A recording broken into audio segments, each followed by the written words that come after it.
favorites take to the turf at Albee Stadium tonight. The Gonzaga Prep Bullpups are still on top of the league. The defending state champions look to extend their win streak to 16 games. But the Mead Panthers will be trying to turn things around. Injuries have been a problem as Mead has dropped its last 2. It's a pivotal game for both schools, and it's coming up next on the Rainier Bank Game of the Week.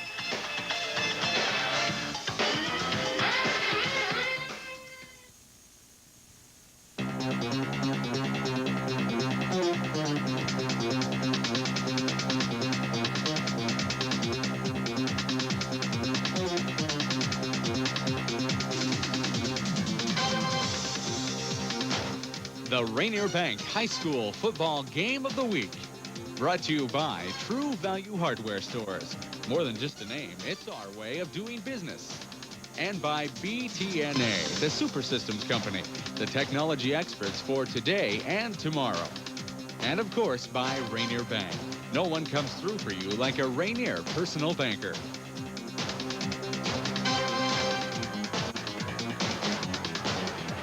From Joe Albee Stadium, it's the Rainier Bank Game of the Week. Tonight, the undefeated Gonzaga Prep Bullpups take on the Mead Panthers, who have a 2-game losing streak. Along with Todd Pickett, I'm Larry Weir.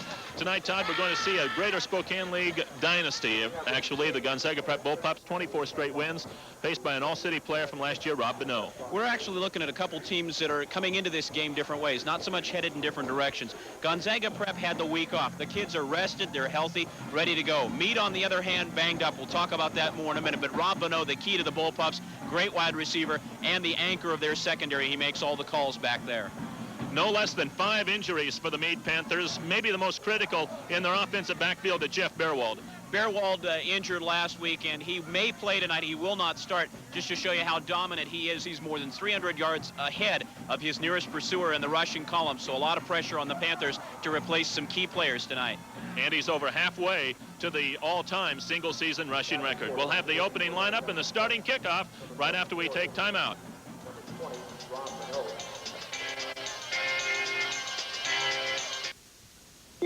This is not the most comfortable chair in the world, but if you were sitting in it, you'd be doing something very important. Discussing financial strategies with a Rainier personal banker. You'd get all the personal service you expect from Rainier, plus some financial ideas you might not expect, like new ways to manage money. No, this isn't the most comfortable chair in the world, but if you want a comfortable future... Glad you could come in. It's the only place to be. BTNA, the Super Systems Company, featuring only the finest products from IBM, Leading Edge, Epson, Easy, and many others. Easy connectivity products tie computers together. Smoothly integrate new hardware systems into your existing system. Easy enhancement products make installation and operation easy. BTNA, the Super Systems Company, the only company offering full technical support, including free installation and free training. Call BTNA at 747-3371. The technology experts for today and tomorrow. Just saw the coin toss right there. Terry Skisik, the personal banking officer at the River Park Square branch of Rainier Bank, tossing the coin. Terry's son, Todd, starts at quick tackle for the Mead offensive lineup. She's got her button on, you can see on the jacket, so Mead will receive, but they lost the toss, so Mom will probably get chewed out at home tonight for not flipping the coin quite right, but Prep won the toss. They deferred their choice to the second half, so Mead will receive to get things underway. And it's really going to be a very tough night, Larry, to be honest, for the Panthers. They've lost a lot of important players. Mark Hildall will be starting at center for them. They've lost Jay Buck, a great two-way player, and John Keck, another great two-way player in their offensive and defensive lines. Both starting running backs are probably not going to be starting as well. Pete Miracle will start at fullback, Steve Winter at halfback, Beerwald and Yakeley both out. So going to be a tough night for Mead, and going against one of the state's best teams.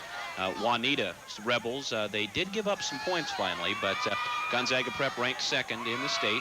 The two teams which made it to the championship game last year, then Kennewick, Renton, and Kelso. And LC, no longer undefeated. They're going to drop out of the poll, I'm afraid, after tonight. We should tell folks about that one. First half, U-High went up 10-0. Survived a couple of Eric Thomas touchdowns in the second half. Scored late on the long pass to Fernald. And U-High beats LC by the score of 17-14 in the first game tonight. An excellent ball game. Unfortunately, Mr. Thomas was the defensive back on the touchdown pass, so he was a hero for a while, but Realizing, of course, he's not the only player to take the blame, but he was the one who got in a little bit of trouble at the end, and his man caught the winning touchdown pass, and he was wide open in the end zone as U-High came back with a very nice drive and managed to pull out the victory. H.T. Digert will kick off. H.J. Digert, rather, excuse me, for the Gonzaga Prep Bullpups. He is out there kicking off, and he will kick to Steve Winter and Zane Smith. Zane Smith, an outstanding return man for Mead. That's a little bit of a change for the Bullpups. Senior T.J. Martin was scheduled to do the kickoffs, and as a matter of fact, it is T.J. who is out there, 86. He has the stronger leg of the two, but Digert much more accurate, and he will be doing the point-afters and field goals for the Bullpups. Okay, T.J. Martin will be kicking off, and we're underway tonight.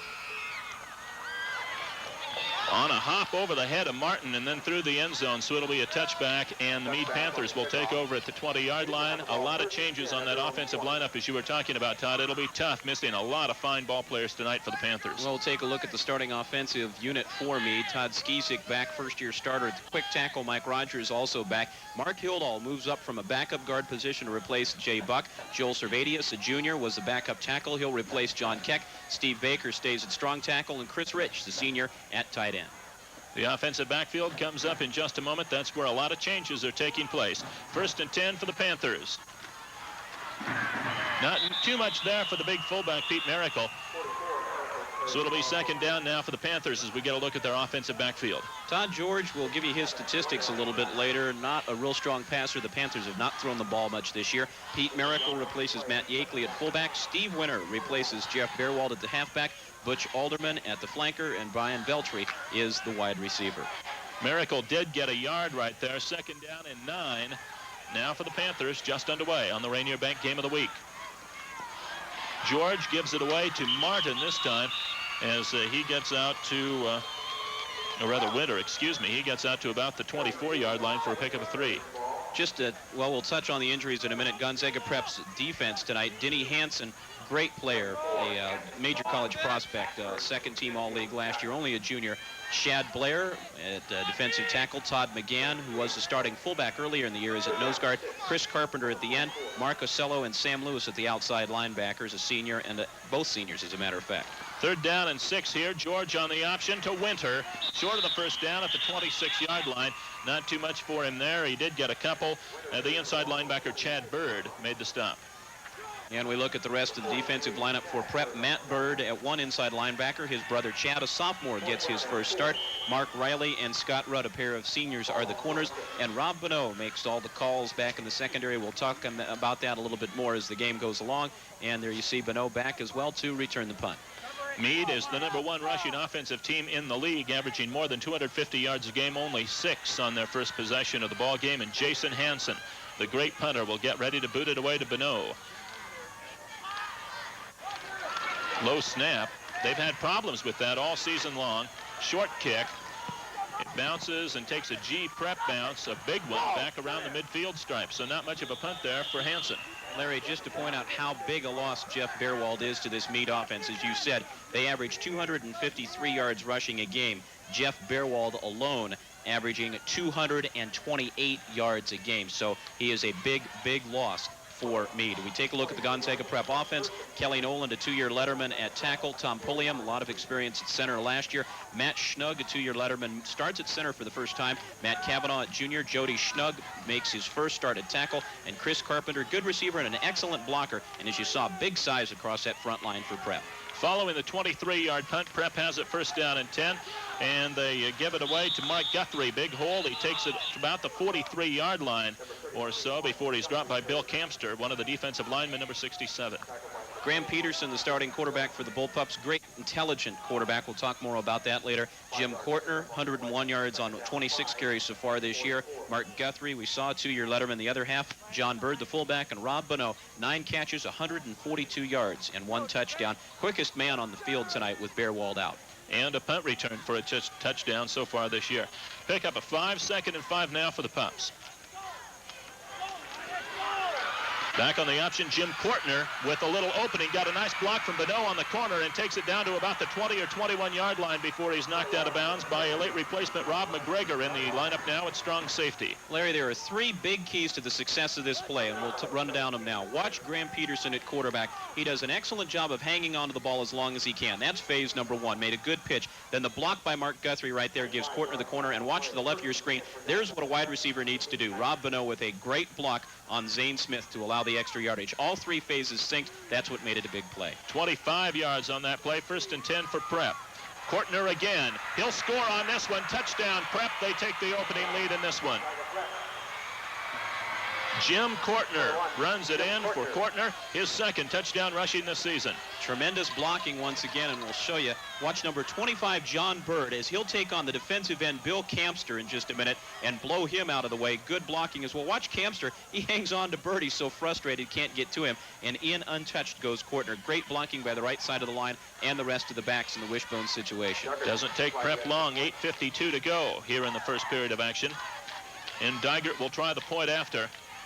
And he's got it out of the hold of Mark Riley. So this is the Rainier Bank game of the week. Prep gets the short punt from Jason Hansen and takes it 49 yards for the opening score in the ball game.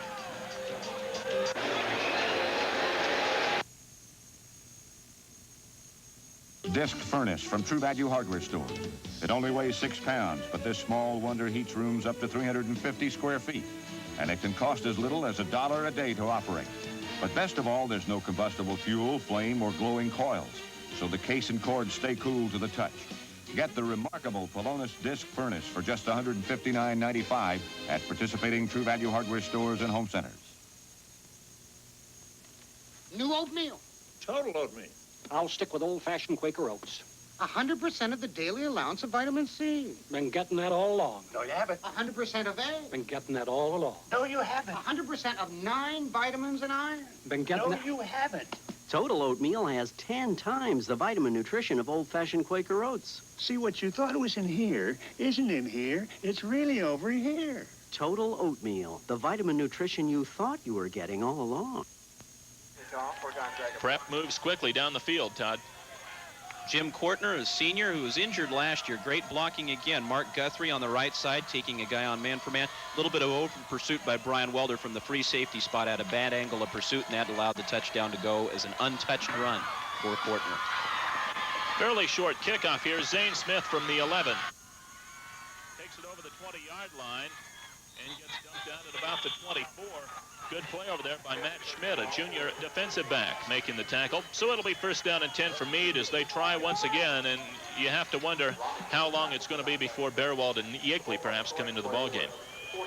If they're healthy enough to do so. Both of them have been cleared by the doctors. Yakeley has a mild concussion. He's been cleared to play. You see the scoring drive for the Bullpups. Bearwald, a bruised knee. There's a little bit of swelling. He was cleared as well. But with an 8-yard rushing average, the Panthers, not a great comeback catch-up team. They're going to need it very bad now, as you see a little bit of offsides jumping there.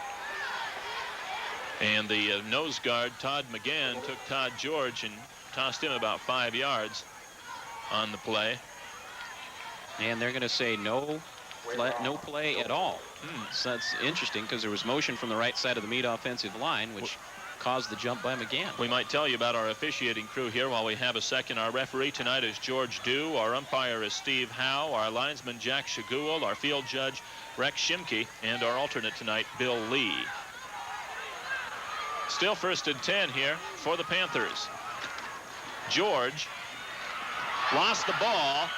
And I think Winter ended up falling on it for perhaps a yard's gain on the play. At least there'll be no loss anyhow. And we have an injured Prep player down on the field. Interesting alignment, almost a power eye. They broke out of their wishbone and put the running back in the slot position. George picking up the snap. You watch as he gets stripped right here. Good job by Denny Hansen of stripping the ball, and a good alert play as well by Winter falling on top of it. We talked about all of Mead's injuries coming in. This could be a very turning point in Gonzaga Prep season if this is serious. Rob Bonneau is the man down on the field at the 21-yard line.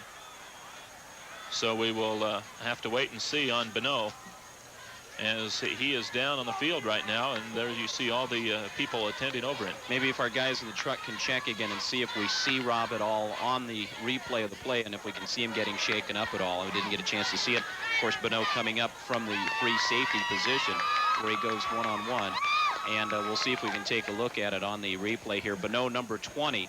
We should see him coming from the right of the screen right there, and you'll see him going head towards the quarterback, and let's see if we can see anything at all.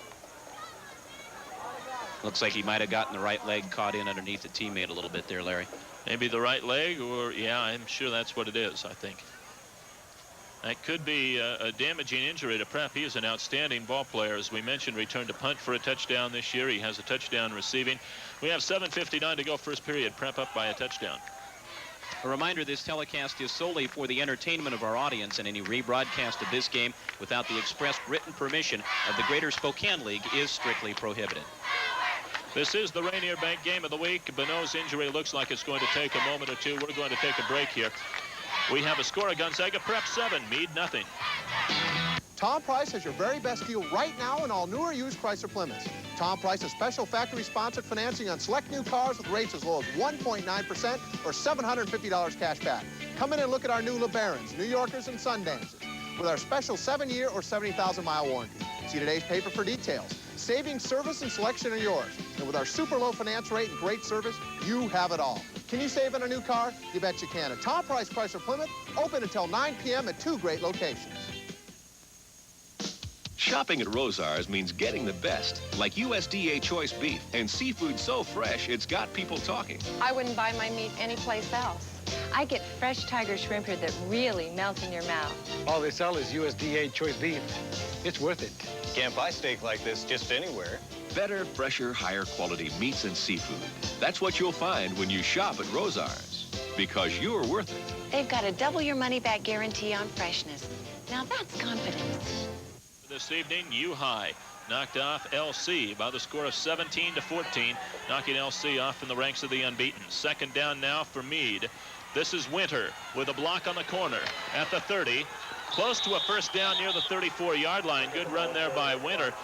Stop made on that one by the Bird brothers, Matt and Chad. Take a look again. Steve Winter getting the start tonight. Good ball faking by Todd George. Got just enough to fool Chris Carpenter at the defensive end spot. And a good job by Winter. He let his teammate in the backfield, Pete Miracle, set up a block. Cut inside and then use the block to get extra room around the corner.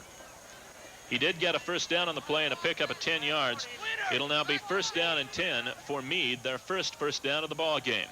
Yakeley is in the running backfield, number 34, in there with Miracle. So a couple of big backs in the backfield here.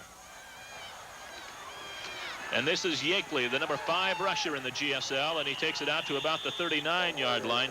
Good hit there for the Bullpups. As coming up on that one was Mark Riley, and he makes the stop.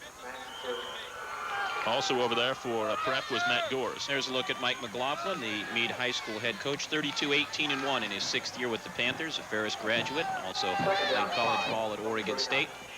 And big lift for his kids if they can keep Yakeley in the ball game again. He just had a mild concussion and got cleared early in the week to play. His status much more positive than that of Bearwall. Yakeley again out to about the 42-yard line right there. This time, Matt Bird and Chad Bird, a couple of underclassmen, a junior and a sophomore. Once again, the inside linebackers, they make the stop. Panthers got all sorts of injuries this week, Larry. We have some more when we touch on their defensive unit next time Prep gets the ball. We didn't have a chance to do it, of course, because the scoring drive was so rapid, but they even lost players during their practices this week, and they weren't going head-to-head against one another. It really was not a hard all-out contact thing, and still lost kids, so it has been a rough couple of weeks for Mead, rather. 3rd down and 2. This is Miracle. He's going to be close, but I think he's going to be just a little bit short, and it's going to bring up an interesting decision here for Mike McLaughlin early in the ball game.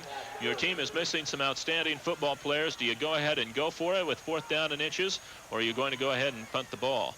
That was a great effort by Miracle, the senior. He got his momentum, was into a tackler, and just when it looked as though he'd get enough and keep the leg drive going, Gonzaga Prep got the rest of the team there. No one else to help block, got the reserves, the extra numbers there, and they were able to drive him back short of the sticks. Prep leads the league in rushing defense. Mead leads the league in rushing offense, so something's going to give here. 4th down and inches for the Panthers.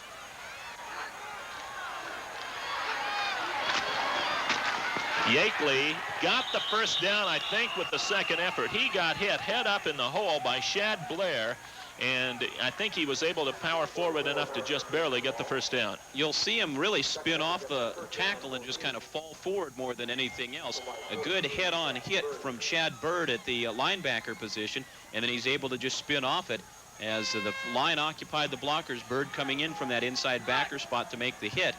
And as you mentioned, Larry, just getting up enough for the first down. So Mead with their second first down in this drive, and another thing they're doing is taking time off the clock. We're inside the 5-minute mark here in the first period of action.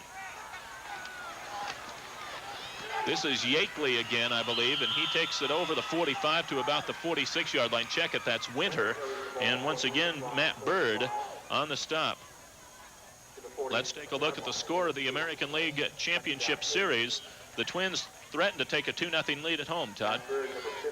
Rallying once again, they got a home run from Herbeck as well to go ahead and take the lead. Mark Riley with a nice job on that last play coming up from his defensive cornerback position to make the stop. By the way, Matt Gores has replaced Rob Bonneau in the secondary. Second down and 8 here. Counter option, this is George. Over the midfield, stop to the 40. He may go at the 31 man to beat. And he ends up getting beat by that one man at the 22-yard line. About a fine run right there. Stop made by Scott Rudd, the cornerback. He was the final line of defense. Very intelligent read by Todd George in the option. He only has 23 yards rushing this season on 16 carries. We'll watch him here as you see Prep gambling with the linebacker and shooting him in on the option pitch back, and he was able to outrun Denny Hansen, which is not a small feat in itself because Hansen has pretty good speed even at 6'6", 210. But Prep gambled a little bit. You see Mike McLaughlin out talking to his young men because Gonzaga Prep, I think, has called a timeout. Yeah, they have 31 yards on that run for George. We mentioned his passing statistics earlier, just 4 out of 22 this season with 4 interceptions. So he's completed as many to the opposition as he had to his own side. 75 yards, by the way, on those 4. And 51 of those came last week. Yeah, he's 5 for 24 actually now. They've updated that a little bit. A reminder to stay tuned for the end of the game when Tom Price Chrysler Plymouth presents $250 to the Greater Spokane League Player Recognition Fund. That'll be in the names of the offensive and defensive players of the week. So Prep, after Mead gets 3 first downs here on this drive, has taken a timeout. We've got a nice crowd tonight at Joe Albi Stadium. Has to be up around the 5,000 or 6,000 mark, and I would guess they'll go over the 50,000 mark for the season so far. Yeah, this is one of the better turnouts of the season so far. It really is a good night and good support from both schools. It's kind of reminiscent of the way crowds used to be out here every week. That's right. First down and 10 with 4:10 to play in the ball game. The tight end Chris Rich was the man in motion, and this is Winter with a good block on the corner inside the 15 to about the 14-yard line or so. So that's a pickup of about 7 or 8 yards right there. Mead now is getting this running offense untracked against the Prep defense. Some really good execution once again by the Panthers. Great blocking, just a quick pitch toss there to Winter. And you can see some fine trap blocking by the Panthers along the line, and a nice lead block there by Todd Skizek from the quick tackle position, doing a good job to lead the way. Winter now with 29 yards and 7 carries, replacing Bearwald here in the first period of action. Rob Bonneau is back in for Prep, Larry. That's good news. Winter, once again, not much for him there. He might have gotten a yard or so before he's rolled back. Denny Hansen was there along with Shad Blair and also Chris Carpenter, the last man to get up off the stack for Gonzaga Prep. It's a real interesting running formation that we're seeing the Panthers do, really sort of breaking the bone, as it were, but in a way that you haven't seen before. It's almost enough to call it a power eye, but a very strange alignment in that Miracle, a lead blocker, is very, very close to the line of scrimmage, that you know he's just going to help plug the hole. Maybe that will help me get some quick hits through the Prep line, especially since most of the time he's working on Hansen at 6'6". This time split backs on this 3rd and 1 play. And that's Miracle diving in close to first down yardage once again. Shad Blair, also the linebacker, number 43, Chad Bird right there, along with Matt Bird. Gonzaga Prep really gang tackling, and we're going to have timeout for measurement. Nope, first down is what it's going to be, the 4th on this drive. Gang tackling by the Birds, as we said earlier. Matt, the junior inside linebacker, Chad, the sophomore, getting his first start, and then their cousin John is the starting fullback tonight. He's a junior as well, so a lot of brother ties and cousin ties and everything else tonight for the Panthers as well as the Bullpups. First down and 10 from about the 12-yard line. George to throw over the head of Alderman, his intended receiver. That's rare when Mead throws. I guess even rarer when they have a completion. 2:22 to play now here in the first period of action. Well, as you pointed out, Larry, 5 completed passes for Todd George and 4 interceptions, so pretty close ratio actually there. And a fairly good pass, a little bit tall for Alderman, but over the head it was right on line. Rob Bonneau coming up, and I think Alderman perhaps distracted just a little bit as we take a look at Pete Miracle on the sidelines. Alderman might have been distracted a little bit just because he knew that Bonneau was coming up from the position. And you hear footsteps sometimes or have somebody catch the corner of your eye, and it's a little bit tough to make the concentration sometimes. And now Mead wants a timeout. They don't want to get anything messed up here. They need to come out of here with at least 3 points and hope for a good, solid defensive stand here on the next possession. Well, it's been a good drive for the Panthers, and then as you mentioned, they have been able to eat a lot of clock time, and that's got to be the biggest key for Mike McLaughlin tonight, especially with all the injuries, is to know that the longer his team keeps the ball, the longer Gonzaga Prep simply cannot score. It's just as simple as that. We're going to get a look at the GSL standings here in just a minute, and those have been changed somewhat. Lewis and Clark drops to 3-1. University is up there at 3-1-1. And as we were talking before the ball game, Todd, how big is that tie last week? Exactly. Both sides, with the tie, figuring that it was better to get that than the second loss. Pat Pfeiffer of Ferris had the ball last, but settling for the tie with the Titans at 10-all. And all of a sudden, U-High looks very, very smart.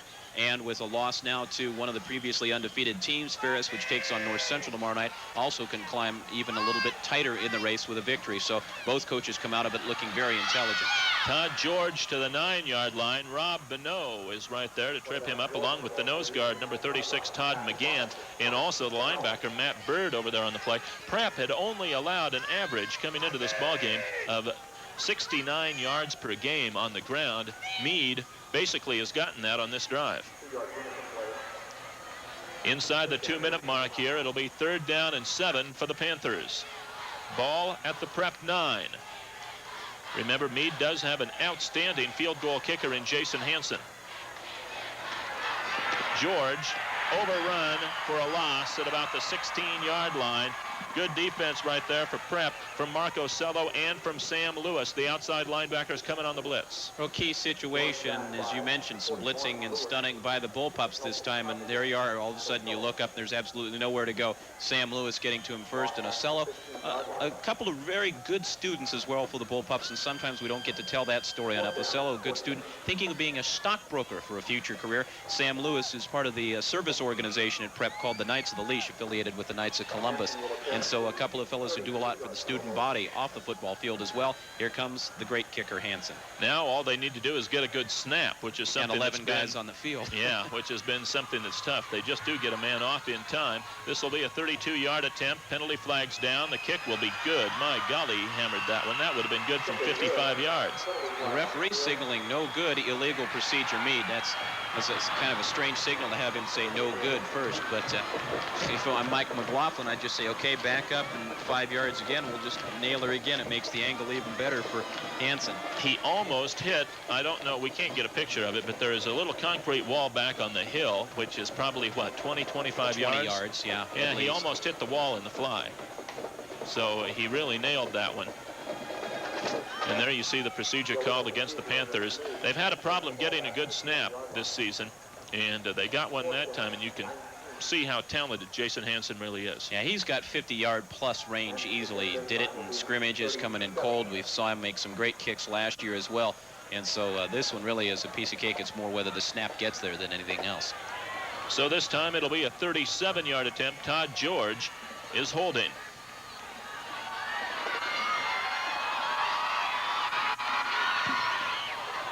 Hits the heck out of this one too, but it's no good.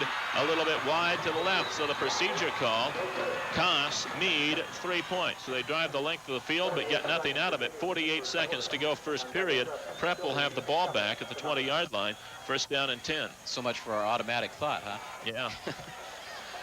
So now Prep, who really this year it's kind of an oddity. They are not up at the top of the league in total offense. Well, what's really made a difference for the Bullpups this year, in talking to their coaches, Larry, they said everybody realizes all of a sudden what great speed we had and how valuable Tom Corbett was last year. Because there was a guy who could really fly in the backfield. Both he and Hawkins had tremendous speed, and there's just nobody that fast this year. It's amazing. That'll slow up the wishbone, even with great blocking that they have. Peterson to throw for Bonneau. He's out of bounds as he makes the catch. Coverage by Zane Smith for the Mead Panthers, and it'll be second down. Peterson has had an outstanding season, 16 out of 26 this year. Let's take a look at the Mead defense. We haven't had a chance to throw them up yet. And a lot of changes there. Tom McNitt at left end. Tony Romish replaces John Keck at the left tackle. Jim Cotter at the right tackle. Bill Campster, co-captain tonight at right end. Jeff Linus gets the start at outside linebacker, replacing perhaps the best athlete for Mead, Jason Lathrop.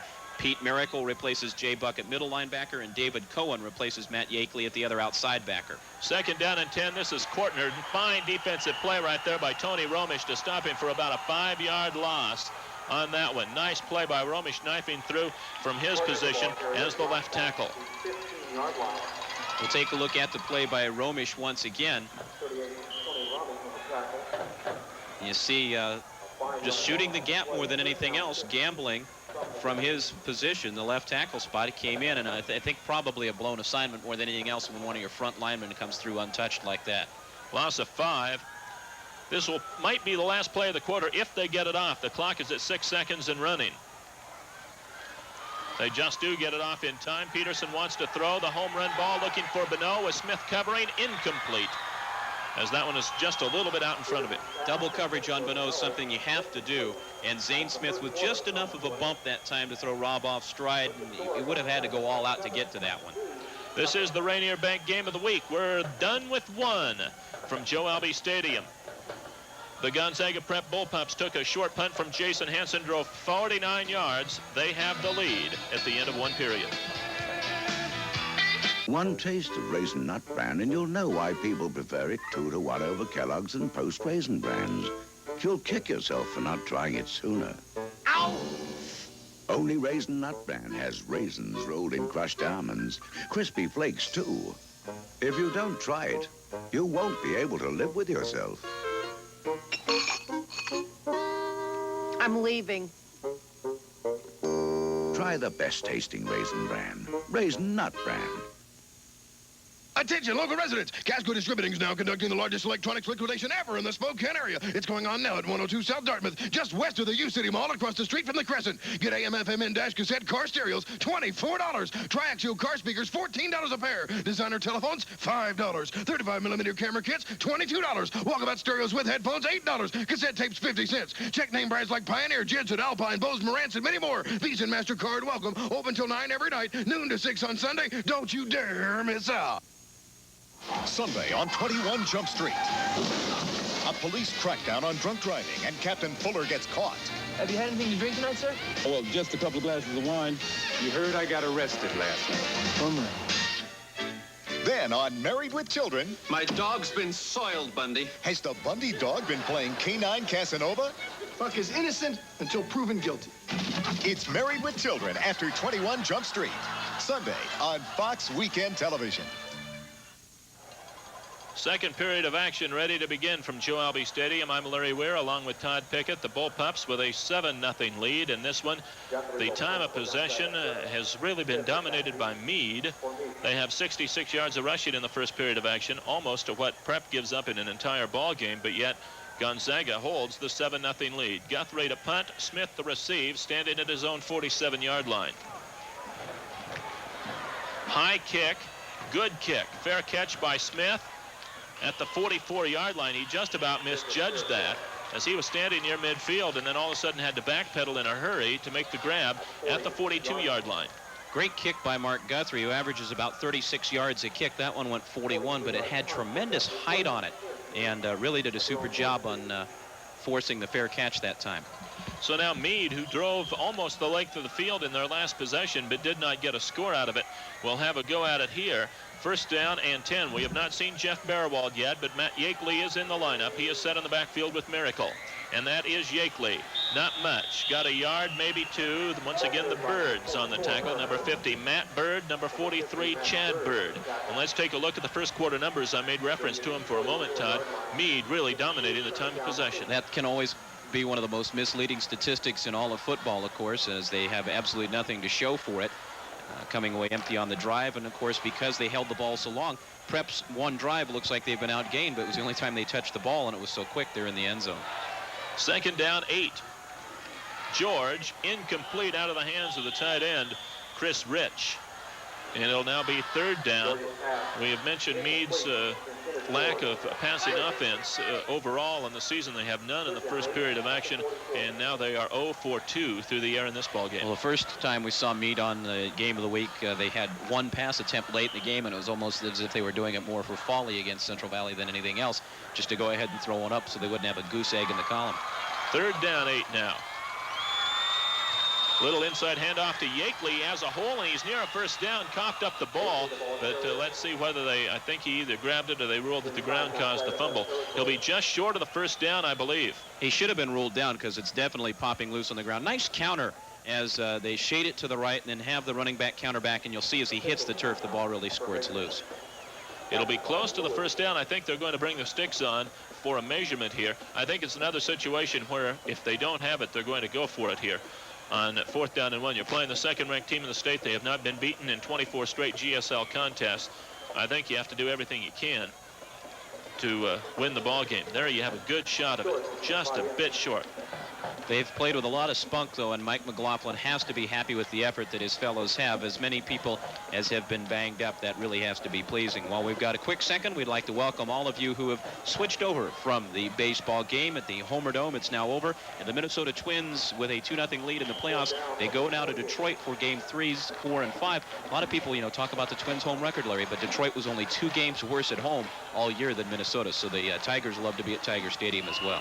4th down and inches, and penalty flags fly, as I'm sure it'll be a delay of game here, but maybe someone moved along the line. Their Mead players are clapping, and so it is offside on Gonzaga Prep. They almost got it last time in the 4th down situation, and Todd George, staggering the snap count, had one man jump. McGann almost jumped last time and got back, but this time they detected enough motion that without having to run the play, they pick up the 1st down. So their 5th first down of the ball game. Coming up, Stars of Tomorrow at halftime of this ball game this evening. As Todd, who are we taking a look at tonight? Well, we're going to take a look at a lot of young men and women, actually, because we'll talk about the music and fancy footwork of the GSL bands. It's just part of our halftime activities revolving around bands. Big weekend for GSL students, band members, and we'll talk about that at halftime. And I believe we're going to take a look at the Mead band at halftime tonight, performing out on the field. 1st down here. This is Yakeley, and he is met hard by a good rush of Gonzaga Prep Bullpups. I think that was Ben Yarborough, a 265-pound sophomore defensive lineman, in on the stop. We'll watch the blocking by the offensive line of the Panthers. They're rocking forward just a little bit. There you see again some lead blocking, and now they're kind of countering away from it that time as Miracle was out in front. But Yakeley with the grab and Ben Yarborough on the stop for the Bullpups. You don't think the Mead kids are the band's ready to play? They're already going up the stairs, and we've got 10.5 minutes still in the 2nd quarter. Yakeley to the 36-yard line for a pickup of 7. I'll tell you, Mead has an excellent reputation for their band. We'll take a look at it once again, and good line play. This is going to be a key for the Panthers. You see a good move by the pulling guard that time, coming across Steve Baker, and Steve doing a nice job trying to get out in front, avoided being called for the clip. And the Panthers will have a short yardage situation here on 3rd. Yakeley got 7 there. We were talking about the Mead band. We'll continue with that a little bit later on. 9.5 minutes to go first half. Prep up by 7. Yakeley one more time, short of the 1st down, fighting his way to the 34-yard line. Shad Blair on the stop for Gonzaga Prep. He also had an assist from Chad Bird, the sophomore linebacker. They've got some good sophomores and good juniors at Prep. Ran behind the lead block of Miracle that time, but Shad Blair doing a good job taking on both folks. Shad's folks kind of mixed emotions here. His dad, Jack, is the athletic director at Lewis and Clark, and his mom, Jan, is the dean of students at Ferris, and Shad's at Prep. So, there's a family that has to root about 3 different ways every week at GSL football. 4th down and about a yard here for the Panthers, and they'll be close to the 1st down as Winter takes it to about the 33-yard line. It'll depend on the spot. He got tossed back by a number of Prep Bullpups, including Marco Cello, the 170-pound senior linebacker. If they go from where the linesman has it spotted right now, it's going to be short. I want to take a look and see where they spot the football, but my guess is that they're going to be about a foot short. Yeah, they put it down short of the 33, and they had to go almost to the 33, so I think you're right. I think you've got good eyesight. We'll see. We'll get a good look at it right here. See, eating carrots can pay off, kids. Actually, a little bit more than a foot, but we'll give you the benefit of the doubt. Well, it's this glass that distorts it up here. 8:41 to go here in the second period of action. It is short. Mead had not failed on a fourth down conversion. Before that, they were 2 for 2 in the ball game. But I guess when you play with fire, sooner or later you get burned. And again, a long drive in terms of that good old time of possession. But the Panthers come away empty, and actually good field possession for the Bullpups. First down and 10 here. They have not had many offensive plays in this ball game. Guthrie taking it out to the 38-yard line for a pickup of about 3 or 4 yards on that one. Once again, Tony Romish on the stop. Mead fans are discussing some strategy, hoping that they can get their ball club sparked up and ready to roll a little bit. We were talking about the Mead Band, 150 members strong under the direction of Mike Warner. They were in the Rose Bowl Parade, the Orange Bowl Parade, the Apple Blossom Festival, the Portland Rose Festival. They go all over. They're a fine band. Mead, 24 plays, Prep with 7 plays so far in the ball game. Oh, great hit right there. He got wiped out. Brian Veltri on the stop, and he just wiped out the Prep Bullpup right there. Veltri listed as a wide receiver, not even on our defensive charts, and he meets John Bird head on that time. Also coming up to help out Tony Romish from the left tackle position. Pickup of a yard on the play. It'll be 3rd down and 7 here for the Prep Bullpups. Double team on Bonneau.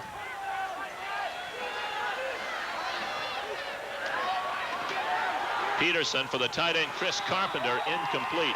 Coverage over there by Jeff Stone, a 155-pound senior cornerback. We'll take a look at this one again. Carpenter, the tight end, lined up to the bottom of your screen, and you watch him run a little square-out route against Jim Kortner, who's coming up from the, or rather Jeff Stone, excuse me, from the secondary position. The pass a little bit tall, but Carpenter, a good receiver, and it'll be interesting to see, that might work as an out and up further down the sideline a little bit later in the game. Guthrie to punt. His last one was an outstanding effort. Zane Smith to receive. This one not as long. Smith, fair catch, taken at the 34-yard line. 7 minutes and 7 seconds to go in the first half of action on the Rainier Bank Game of the Week. The Gonzaga Prep Bullpups have the lead. This is not the most comfortable chair in the world, but if you were sitting in it, you'd be doing something very important. Discussing financial strategies with a Rainier personal banker. You'd get all the personal service you expect from Rainier, plus some financial ideas you might not expect, like new ways to manage money. No, this isn't the most comfortable chair in the world, but if you want a comfortable future, Glad you could come in. it's the only place to be. Introducing GE One-Touch Tub and Tile Sealant from True Value Hardware Stores. Just attach the nozzle on the handy touch control dispenser, turn the valve, and press the lever. GE One-Touch with silicone tube goes on neatly and easily, even in tight corners. Choose GE One-Touch in white or almond for just $3.99, less a $2 mail-in rebate for a final cost of only $1.99. GE One-Touch, available at participating True Value Hardware Stores and home centers. The Mead Panthers have controlled the football thus far in the ball game, but Gonzaga Prep has the lead. It isn't how long you have the football. I guess it's what you do with it.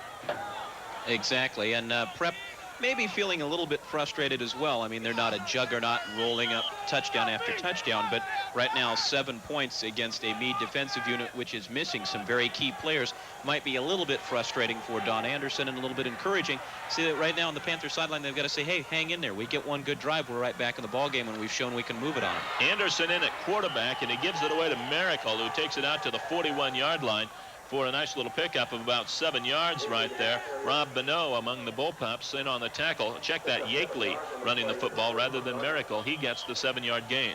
Interesting change to Rod Anderson, the sophomore, 161-pounder, and we'll try and look over on the Mead sideline and double check on Todd George as well. I didn't see him shaken up on any play. In fact, he's standing on the sidelines. Yeah, they did this last time we saw him too. They flipped their quarterbacks, interchanged him every now and then.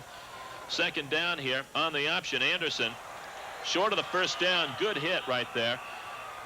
Coming up from the secondary, the cornerback Scott Rudd, a 5'10", 165-pound senior, makes the stop short of the first down. Anderson got maybe 2. It'll be 3rd down. The secondary having to come up and make the hit, and of course, if you're the defensive coordinator, you hope that your secondary people are there making the assists, not the primary tackles. So that evidence of some good blocking and some good play by the Panthers that time. A little bit of confusion right now for Pete Miracle. He wasn't sure if he was supposed to check out of the lineup, and now does so, and it'll be Yakeley along with Winter in the backfield. 3rd down and a yard. Chris Rich, the player in motion. Winter for the first down, grabbed by the shirt and tossed down.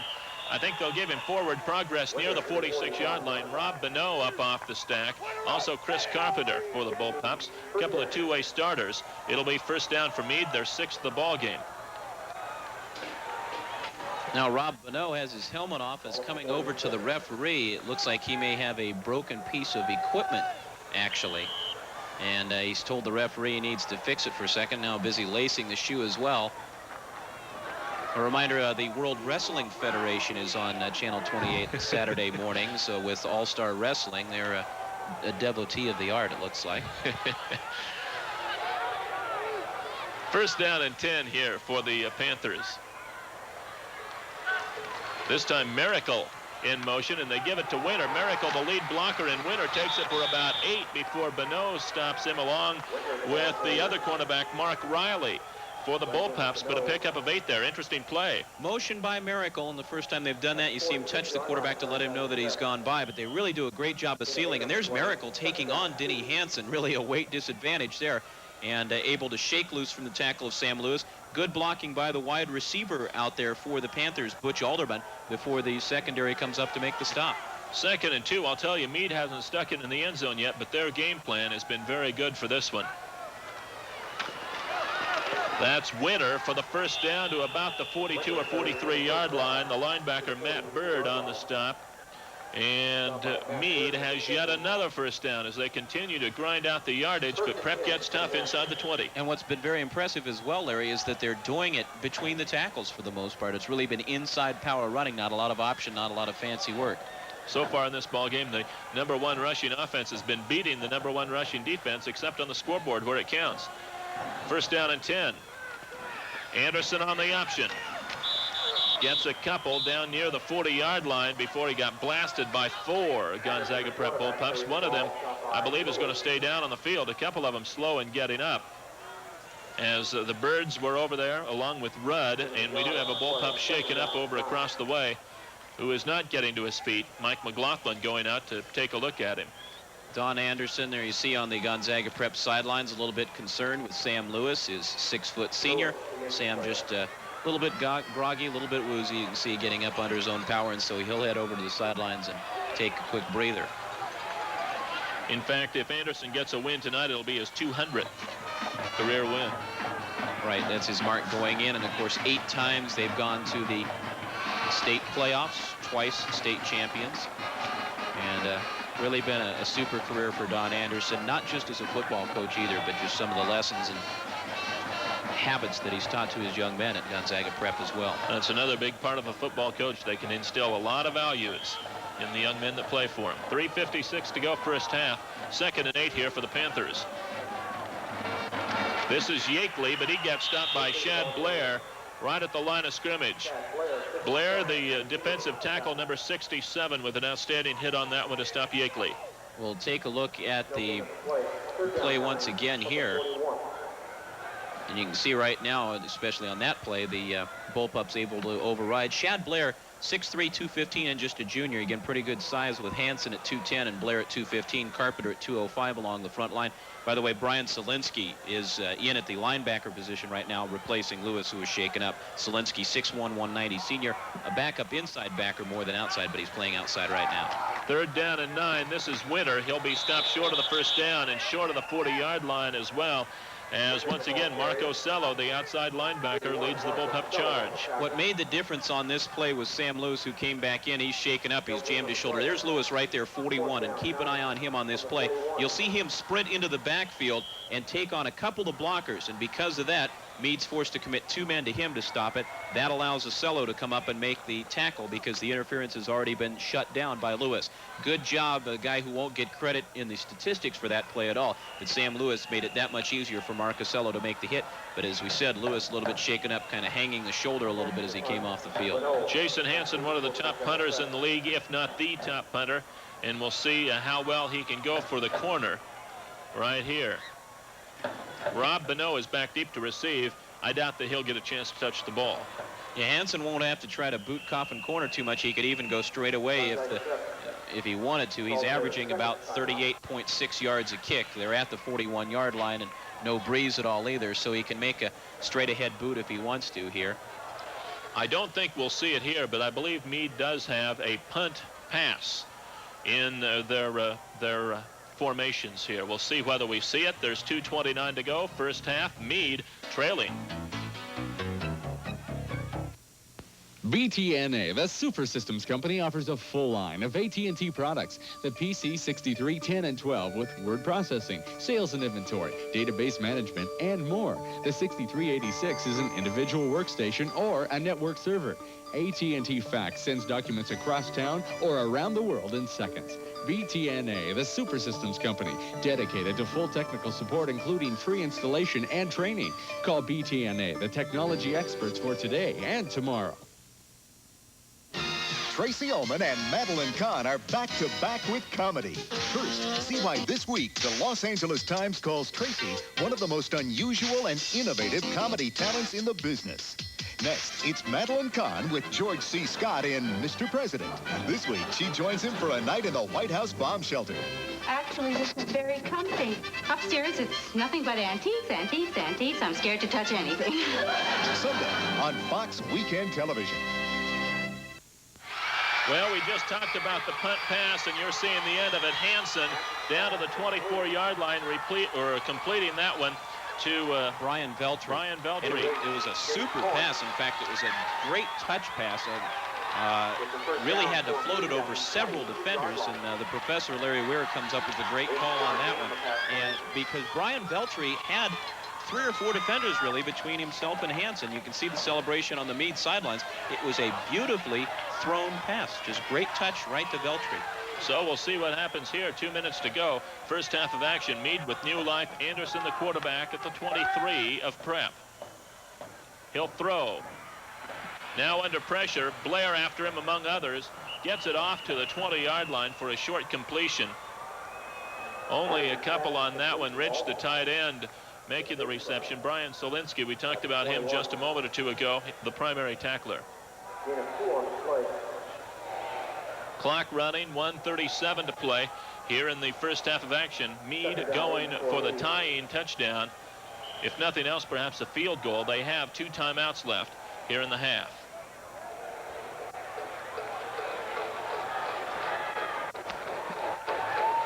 Good gamble by Mike McLaughlin in terms of time on the clock as well, Larry. That really made it a little bit easier decision to have to make. Here we get a good field position. We get a good shot of the strange formation, and we talked about it a moment ago. We'll touch on it more in the second half with the up back right there, Miracle. This is Yakeley, not much, gets it down to about the 18, picks up 3 on the play as Ocello makes the stop along with Rob Bonneau, and also Chris Carpenter gets up off the bottom of the stack. 50 seconds to play, and Mead now takes a timeout. They'll have 1 left, but they'll also have 3rd down and about 4 yards to go here as they continue their drive for the tying touchdown here in the first half of action. Todd Pickett has started his trek downstairs. He'll have talks with both coaches at halftime. Stars of tomorrow, as we mentioned a little bit ago, we'll have a band feature. Of course, the big Northwest Band celebration goes on here in Albee Stadium. The Northwest Marching Band Championships on Saturday. 25 bands from 4 states will be in town, including 7 Spokane City and Valley high school bands. So we invite you to turn out for that one. It's on Saturday. And it all starts up at 8:30 in the morning. The finals begin at 6 in the evening. The Northwest Marching Band Championships. We'll talk more about that as well at halftime of this ball game. The Mead Panthers with it, 3rd down and 4. They have dominated the first play of action as far as time of possession and ball control, but not on the scoreboard as they trail by a touchdown. Also, we'll get a look at the Mead band at halftime of this one. 150 members strong, as we said. Stay tuned also for our halftime feature prep preview and hear of other exciting sporting events happening this week in the GSL. A lot of things going on, too. Volleyball's heating up, cross country, soccer, and, of course, football. 3rd and 4 now for the Panthers from the 18. Flags down. I think this will be another procedure penalty that'll cost Mead 5 yards, and this could be a very costly 5 yards. 3rd and 4 and 3rd and 9 are two completely different things. And that's exactly what'll happen. 5 yards against the Panthers. There you see a good look at our referee tonight, George Dew. Second penalty on the Panthers. 3rd and 9 from the 23. There's the vital statistics.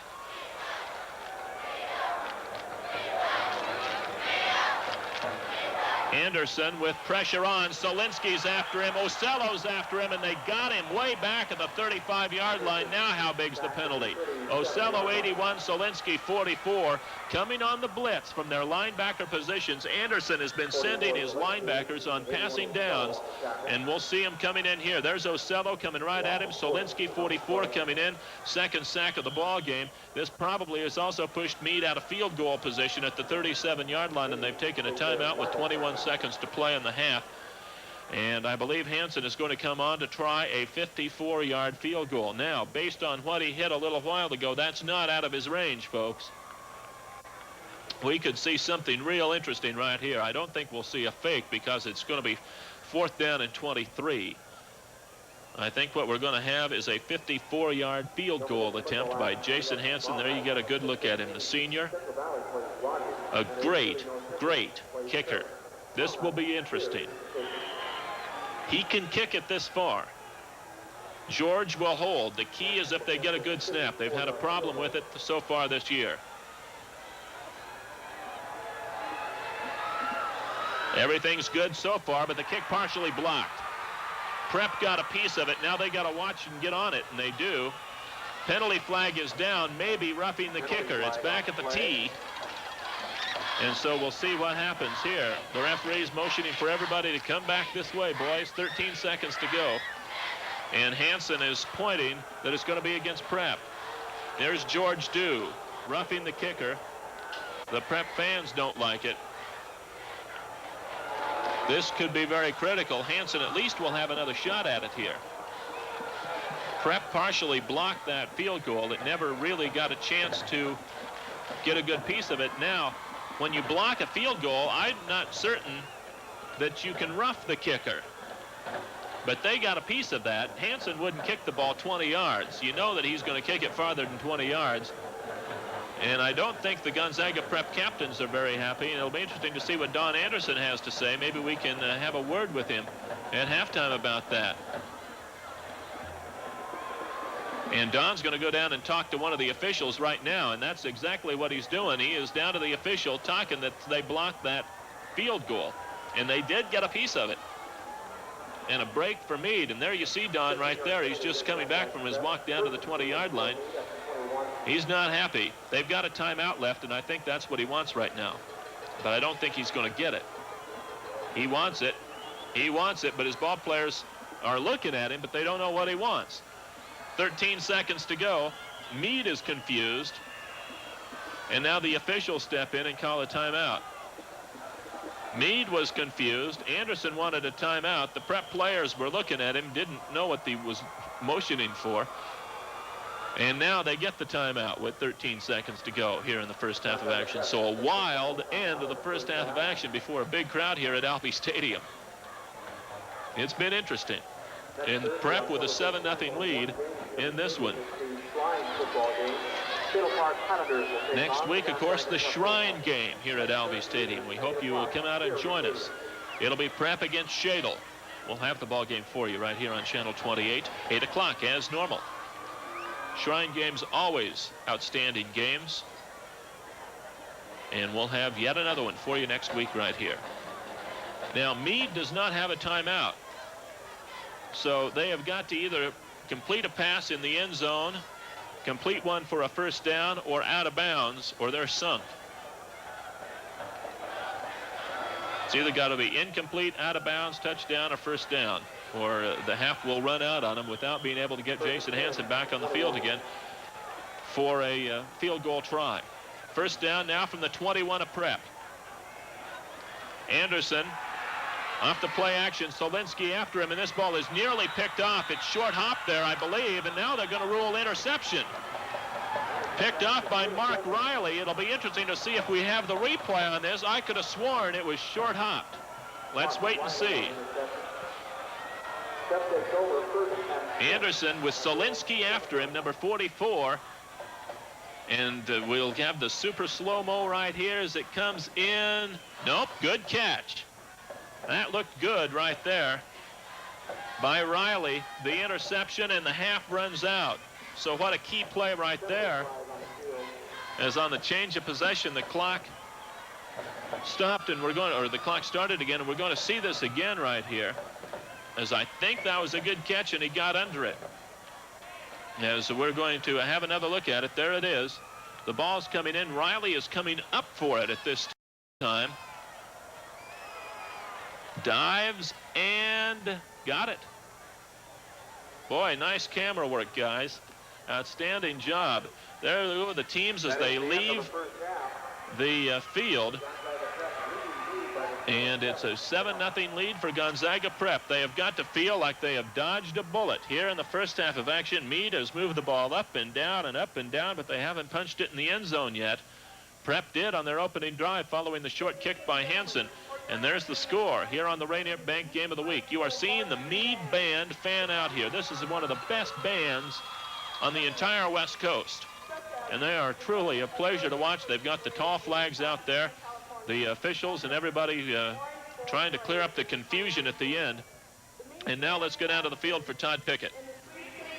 Well, Larry, we're not going to get a chance to talk to Mike McLaughlin right now. Maybe we'll be able to at the end of the half. McLaughlin, a little bit upset, went off the field and said, interview the referees. So maybe both coaches a little bit irate about the calls. Don Anderson from Gonzaga Prep is here, so we'll go ahead and talk to Don right now. And Don, I'll ask you, we were going to check with the referees first, but the blocked field goal, the ball was touched. Why roughing the kicker? Well, that's what we were all upset about. I don't know. You have to ask the official. We were very upset about that call. That dug us a hole.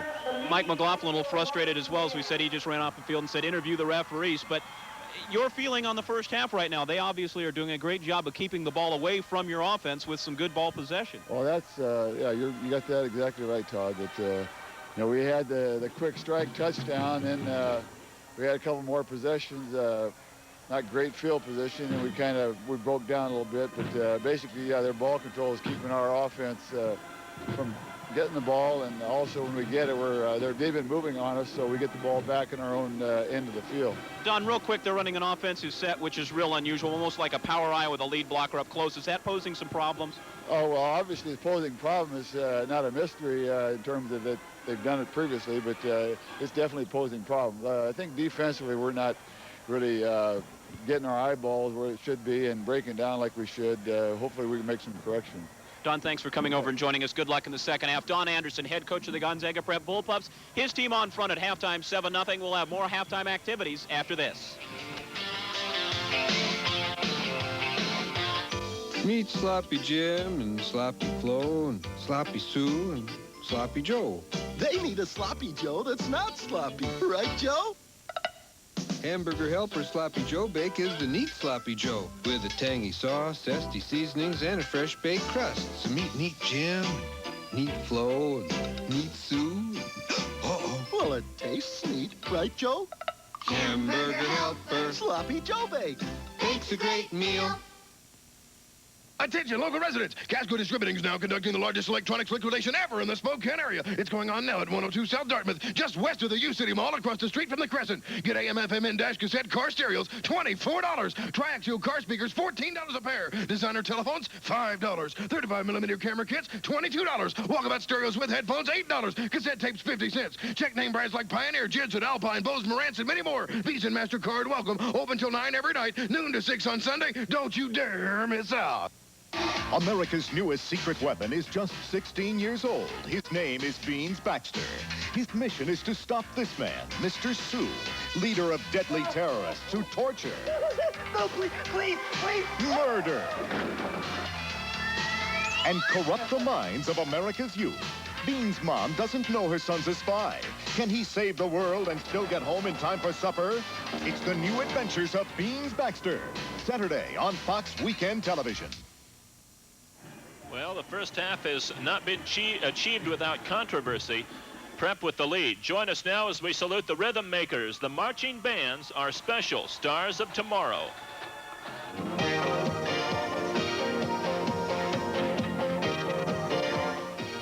This week, KAYU pays tribute to those who march to the beat of many drums, the performing bands of the Spokane area high schools. Ron Wildley, music coordinator for District 81, knows how important a part the bands play.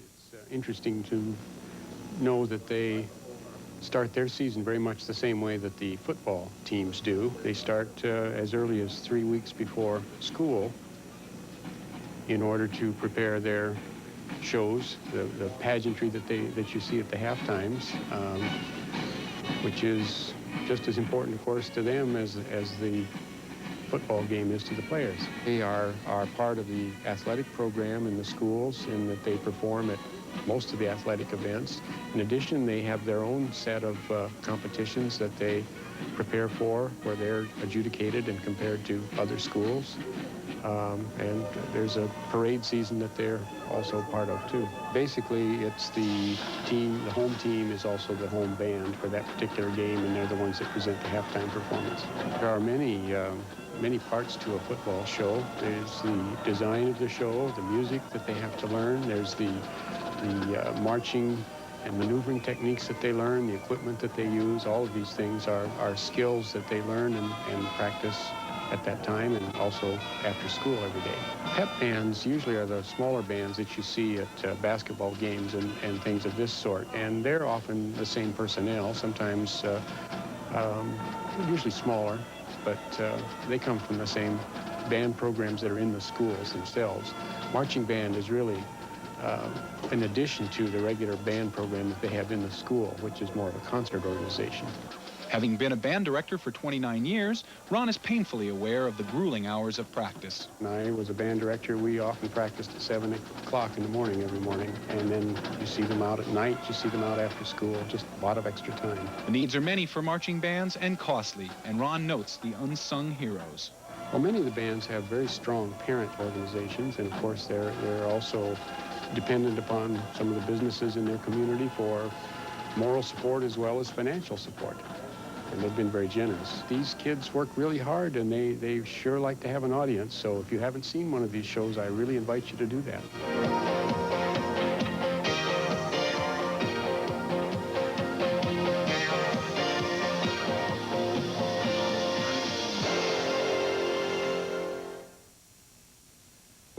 This is not the most comfortable chair in the world, but if you were sitting in it, you'd be doing something very important.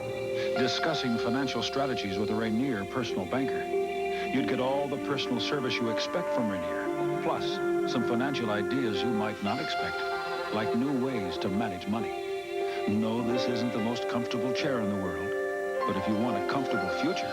Glad you could come in. It's the only place to be. Just when you think you've seen everything on television, meet the women of Cell Block J. The hooker, Bonnie, does more tricks than Houdini. The killer, Dawn. Some men would die for her. The genius, Pam. She's brains behind bars. The thief, Eve. She banks only at night. The princess, Vicky. No credit limit could stop her. There's nothing else like it on television. Women in Prison, a new comedy. Premieres Sunday. Well, as we said, it was not a first half without controversy. Prep with a 7-0 lead. We'll take a look perhaps at the most controversial play in just a little bit, Todd. But first, Prep got a short punt from Jason Hansen, took it down the field 49 yards. They scored the first and only touchdown in this ball game. That's right, Jim Courtner coming in with the touchdown for the Bullpups, and as we said, some great blocking by his teammates as well. You'll see Courtner taking the handoff here from Graham Peterson. Look at the rest of the backfield with great blocks to open the hole for Courtner. And again, free safety and the defensive tackle both over pursuing a little bit with their angle, and that allowed Courtner to go to the end zone untouched. About 1:19 on the drive, 2 plays, and they were in from 45. And you know, as we said right then, the Prep Busters were unhappy, but we were ready to say, gosh, it's going to be a long night. Gonzaga Prep looks as though they're ready to roll, and it turned out to be the only score of the entire half, so that was a bit of a surprise, Larry. The last 1 minute or so of the first half was a little bit hairy. First, there was the blocked field goal.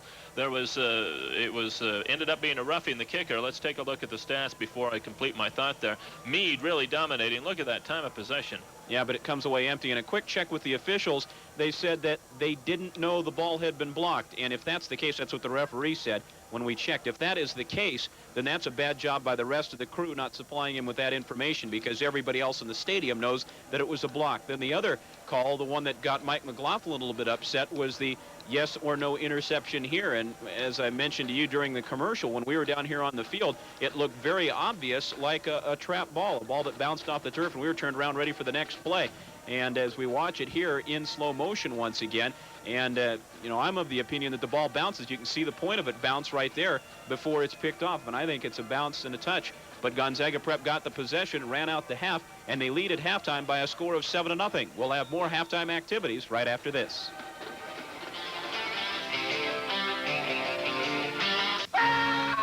Make a date with death on Friday the 13th. God works in mysterious ways his wonders to perform. A poison pen in evil hands predicts the time, the place, and the method. And only those who know its power Dad? Can you hear me? can stop its reign of terror before it's too late. Friday the 13th, the series. Saturday night at 6 on KAYU.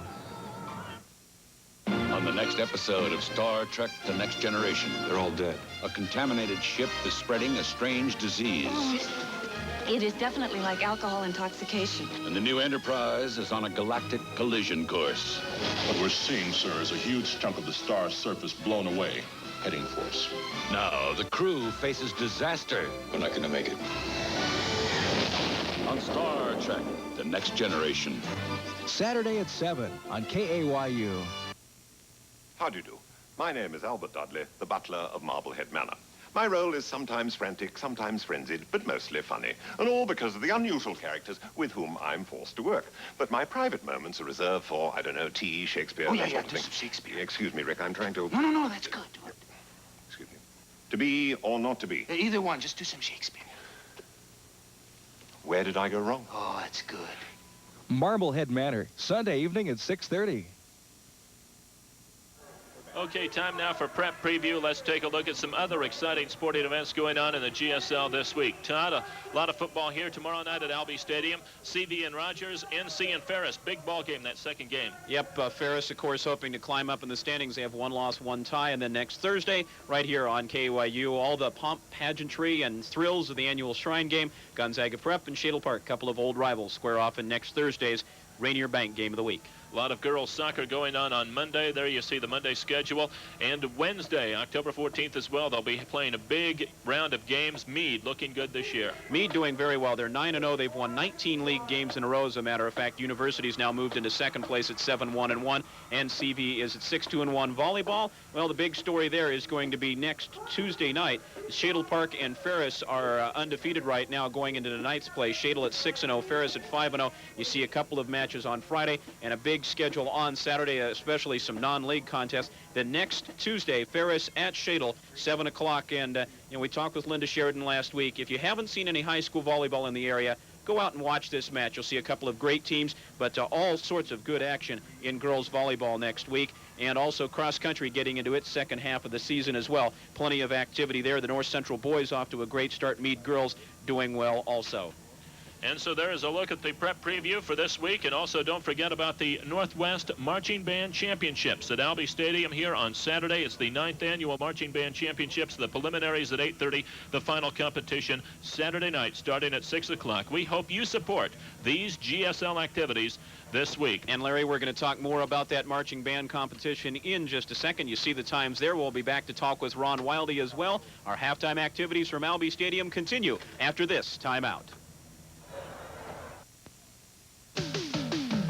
It's been a long day, big boy. Feel like you still got something left? Sure you do. 'Cause you got one smart mama, and she got you off the ground this morning with a real winner. Howdy, whole wheat, time to gloat. 'Cause you don't wear no sugar coat. You just can't beat that pure whole wheat. Now go tell your mama what the big boys eat.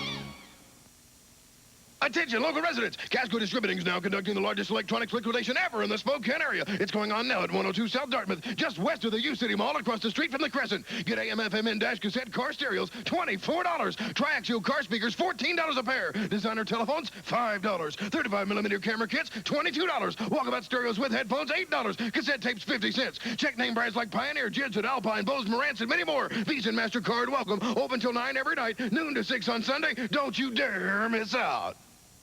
Well, the time of possession goes to Mead in the first half, about 19 minutes to 5. So do the yards gained, almost 2-1 in favor of Mead. In fact, over 2-1 in the first half of play. However, the scoreboard goes to Gonzaga Prep after the first half, 7-0. This is Mead's homecoming.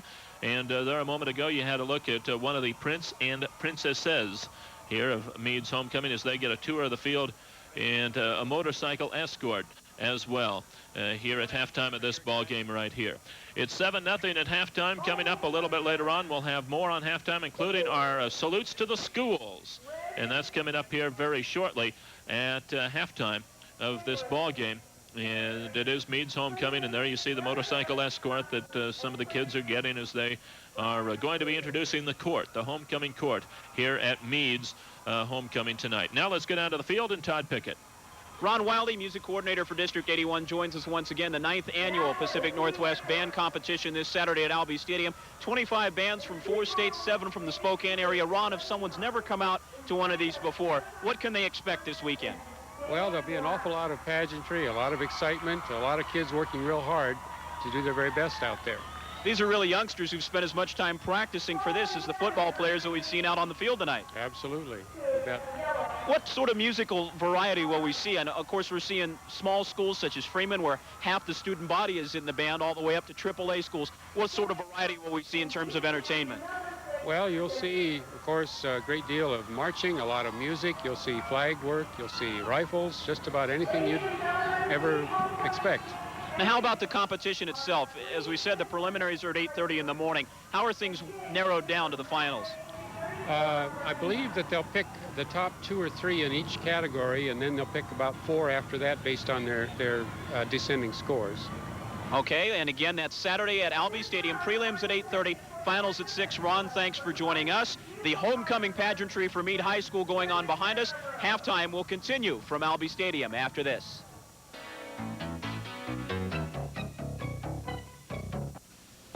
This is not the most comfortable chair in the world, but if you were sitting in it, you'd be doing something very important. Discussing financial strategies with a Rainier personal banker. You'd get all the personal service you expect from Rainier, plus some financial ideas you might not expect, like new ways to manage money. No, this isn't the most comfortable chair in the world, but if you want a comfortable future... Glad you could come in. It's the only place to be. The leading stories from around the world, telegraphed at headline pace. Important news of national significance, edited with precision. An action-packed sports report, strong enough to score. A wrap-up on the people who are making the news, close enough to touch. That's Headline News, all the news you'll ever need. Weeknights at 10, here on KAYU, Channel 28. Well, a lot of pageantry here this evening as it is Mead's homecoming. Now let's see what high school life is all about with a slideshow prepared by the Mead High School students and staff.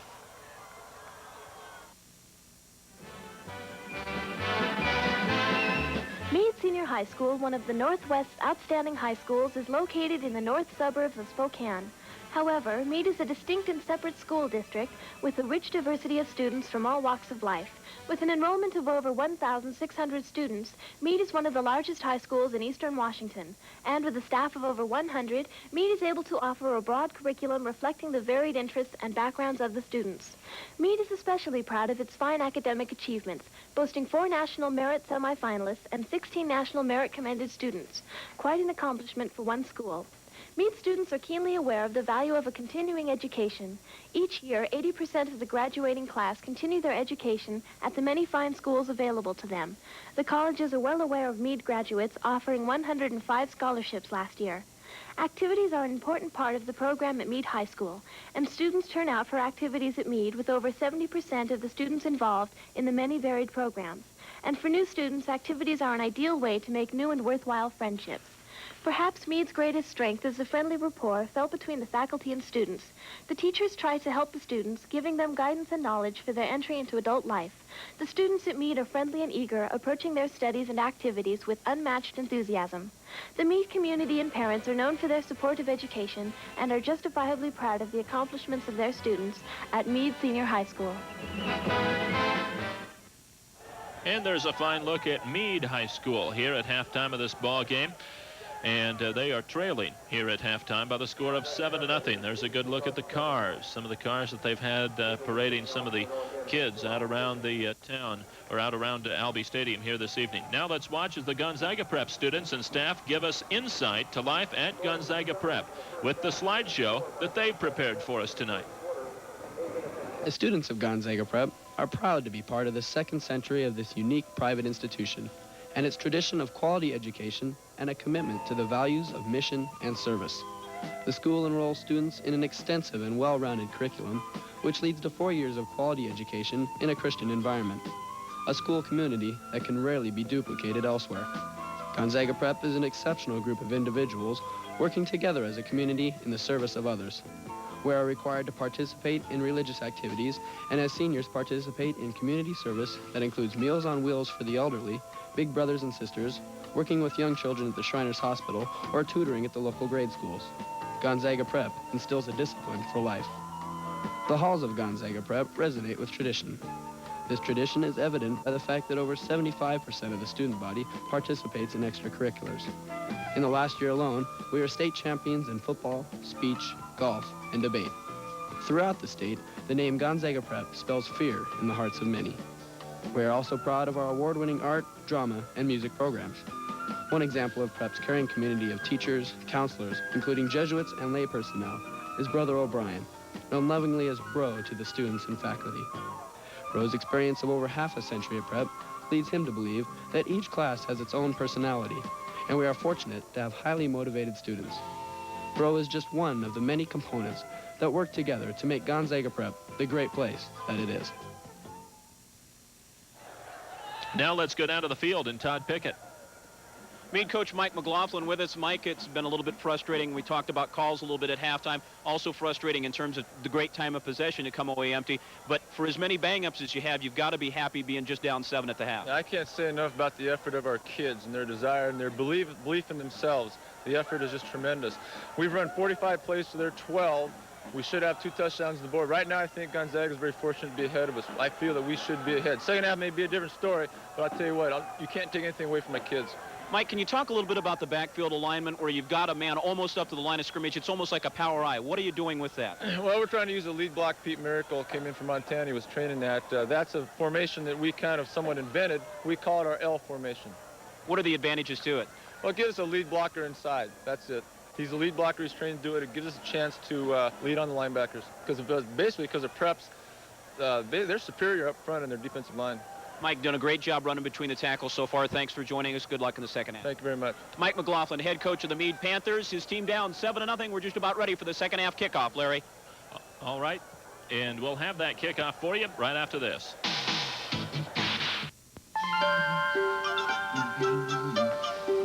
It's time for... It's time for the baby's bottle. But for you, it's Honey Nut Cheerios. It's time to tempt your tummy. Time for golden honey and crunchy nuts. With a taste of nuts and honey, it's a honey of an O. It's Honey Nut Cheerios.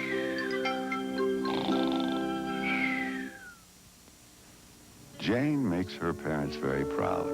She's on the honor roll and plans to go to college. Starred in her class's last play. She plays clarinet in the school orchestra. Yes, Jane knows about drugs. In a way, she's lucky. She knows better. Some people don't realize that marijuana and driving don't mix. But Jane's brother reminds her every day that some trips last forever.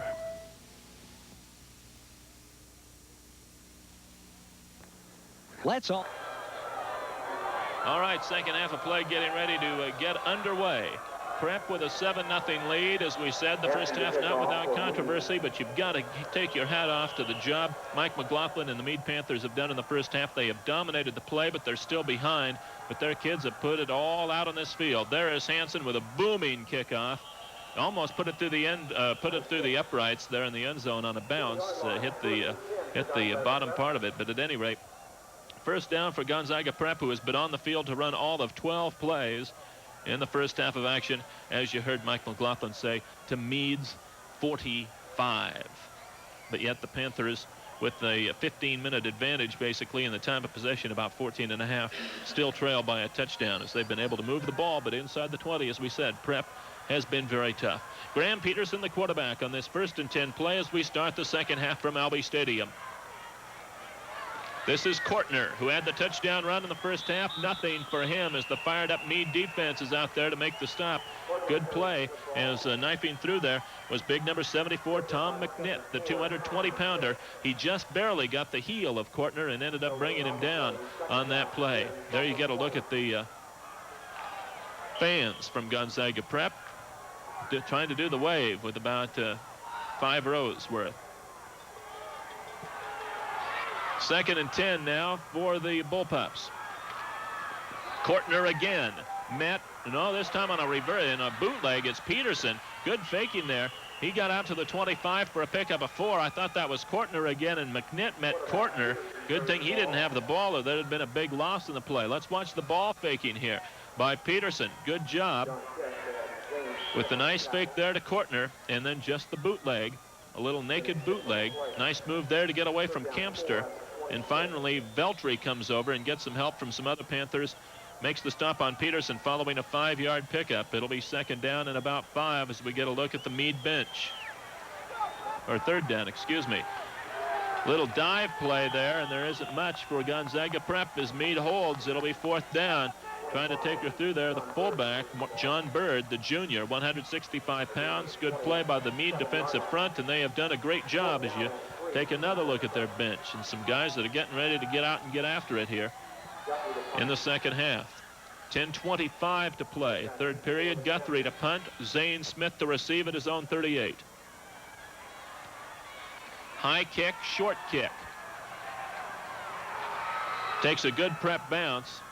They're going to get about 15 yards or better on this bounce as it goes back to around the 37-yard line where it's down by Marco Cello. And following the 37-yard punt, Mead comes out to take over with 10:07 to play in the 3rd period on a beautiful night here at Albee Stadium. Larry Ware along with Todd Pickett on the Rainier Bank Game of the Week, the Shrine Game, coming up next week. We invite you to join us for that, Gonzaga versus Shadle. At the end of the second quarter, Rod Anderson came out to lead the Mead offense. Todd George, the starter, is back there once again as you take a look at the Mead fans trying to do something to help their team out. Miracle in motion. And this is Winter.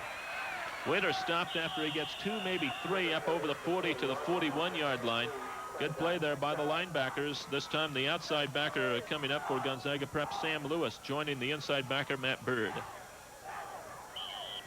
It'll be about 2nd and 7. Winter already with 55 yards. He is taking over for Jeff Beerwald, who is injured and has not seen any playing time yet in this ball game.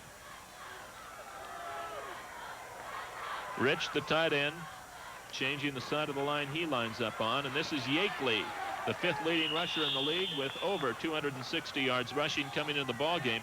He takes it to the 45-yard line. Ocello on the stop for Prep. A pickup of about 4 right there as Mead continues their success between the tackles. Yakeley had an outstanding ball game last week as Beerwald went out early in the ball game with his knee injury. Still had 83 yards. Yakeley ran for 77 and a touchdown. His first touchdown of the season last week against LC. 8:40 to play. 3rd down here for Mead. Taking it straight through for a 1st down, I believe, was Yakeley once again before he gets tossed back. Bird, both of them right there for Prep along with Ocello.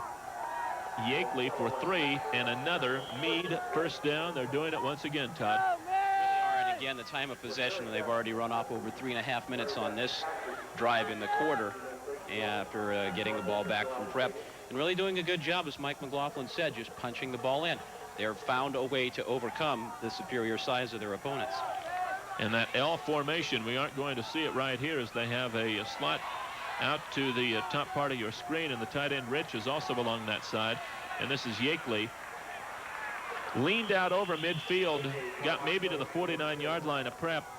They really jammed that play up inside. Blair on the stop, also Chris Carpenter, and the inside backer, once again, one of the Bird boys right there, Chad Bird. As we get a look at Todd George there for just a moment. Pete Miracle will come back in, and Veltri, the wide receiver, will go out.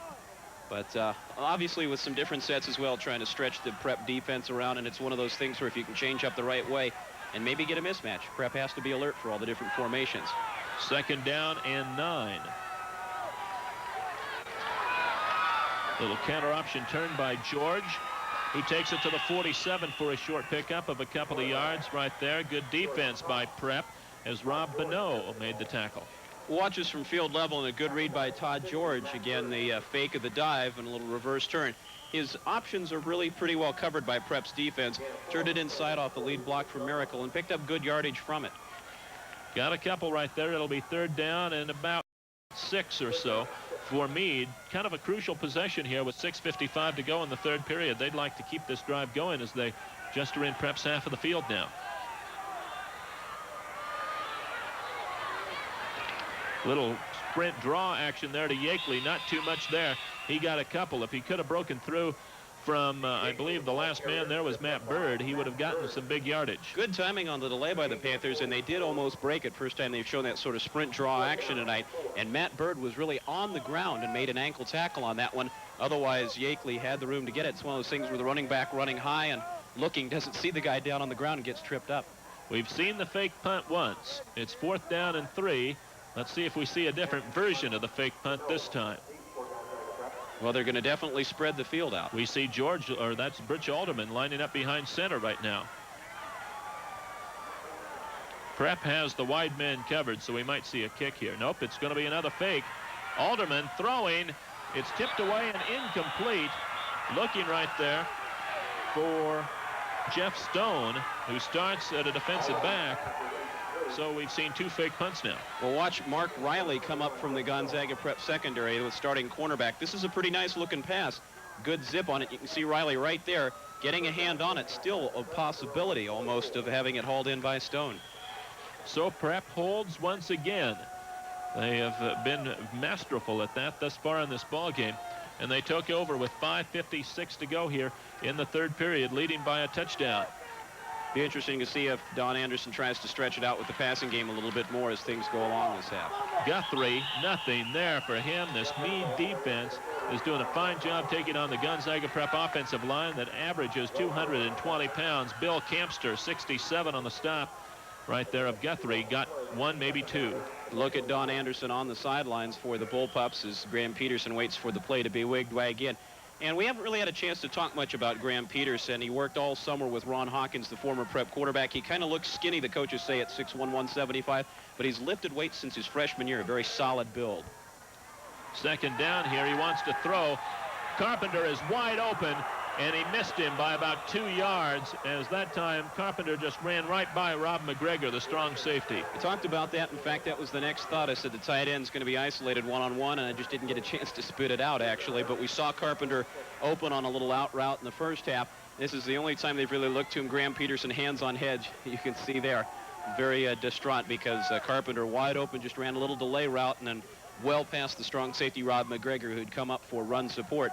Graham Peterson, also an outstanding student, 3.93 GPA, and he uses that when he's calling the plays. When he comes up to the line right now, he's got a choice of plays most times from Don Anderson. He reads the defense and then decides what to call for the Bullpups who break the bone.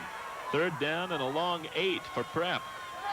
Peterson to throw again, gets flushed out. and he's going to be marked down at the 45-yard line. He ends up getting tackled near midfield, but his knee went down at the 45, and that's where they'll mark him for no gain. Yeah, he got tripped up by Tom McNitt, lost his balance just enough, and put the knee down, and that was it. So Prep has not been able to get a first down yet here in the second half, and Guthrie will punt once again to Zane Smith.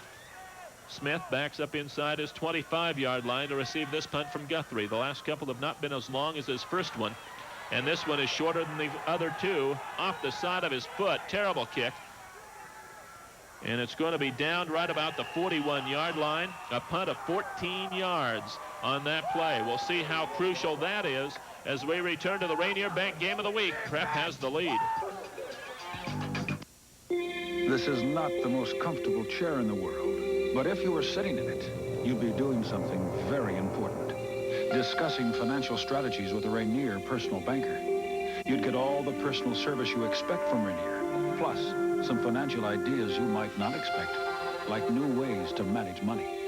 No, this isn't the most comfortable chair in the world, but if you want a comfortable future, Glad you could come in. it's the only place to be. If this is all too familiar, become better acquainted with Genova vinyl plumbing accessories from True Value Hardware stores. Genova CPVC vinyl pipes and fittings are easy to install yourself with a foolproof two-step solvent welding process. And they're non-corrodable, chemical safe, and compatible with existing metal hardware. For new or add-on plumbing, get the advantage of Genova vinyl parts and accessories from participating True Value Hardware stores and home centers. Once again, the Mead Panthers take over possession, Todd. We can't say enough about the way they have played tonight. Well, and if you're Mike McLaughlin right now, you've just run a fake punt, given the ball to your opponent at midfield. Your defense has come on and done a stellar job, and you lose maybe 10 yards on the entire change of possession. Come out of it smelling like a rose. Pass opportunity here. Alderman looking for Rich. Incomplete. I don't think we'll see a flag there. Rudd on the coverage for Prep. That's another one of those calls where a lot of times they say, well, it's uncatchable. I take the view that how do you know if it's uncatchable if the guy is impeded with, but I don't think that was an interference call there. Yeah, it was a tough throw for Alderman. You can see him talking there. Really a good job of coverage on the play. We'll take another look at it. And Alderman coming here, you can see he really doesn't have a chance to run with it. We're going to have to come back to the next play. He did a pretty good job, really, of actually throwing the ball away more than anything else, making sure it wouldn't get picked up. 4 Mead players have now thrown passes in this ball game. That's not a pass, that's a run. Yakeley, another sprint draw action there, takes it up for about 5 yards or so. It'll be third down here for Mead. Actually, they'll put him back at about the 44-yard line where his knee touched down. So he got about 2. Clock running, 4:10 to go here in the third period of action. There's a good look at the Mead huddle and quarterback Todd George. And again, keep in mind, George, not a good thrower, only 5 of 24 coming into the game. Third down, 8 here, too. On the counter option, George won't get anything there. Got a yard perhaps before he's rolled back by a stone wall, and it'll be punting time this time for Mead, as that was a good play by the Prep defense. They had Ocello, they had Riley, they had Bird, and among others. And Sam Lewis, again, doing a great job of forcing the play. It so often gets overlooked, but he's really forced Mead to make those pitches earlier than they'd like to, earlier than George would like to get the play to develop. Prep is not expecting a punt here. They have no one back deep to receive. Bonneau stands at his 40-yard line, inching back, and now he will go all the way back. Hansen kicks it away, a line drive, fair catch called for, taken by Robb at the 16-yard line. So Mead has not been able to do much in the second half, but neither is Gonzaga Prep. The Bullpups will have another opportunity when we come back. BTNA, the Super Systems Company, offers a full line of AT&T products. The PC 63, 10, and 12 with word processing, sales and inventory, database management, and more. The 6386 is an individual workstation or a network server.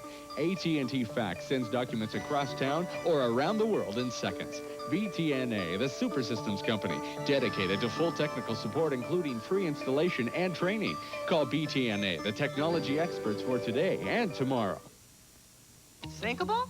Unthinkable. The unsinkable taste of Cheerio. Not a lot of sugar to weigh down, no. Cheerio. See how they look, no keeping them down. So he can't, she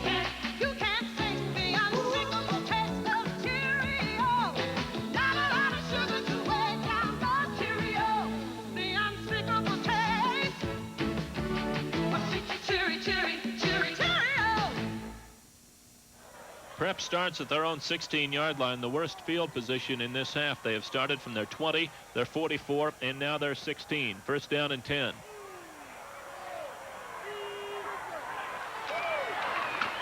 Peterson, pitch to Kortner.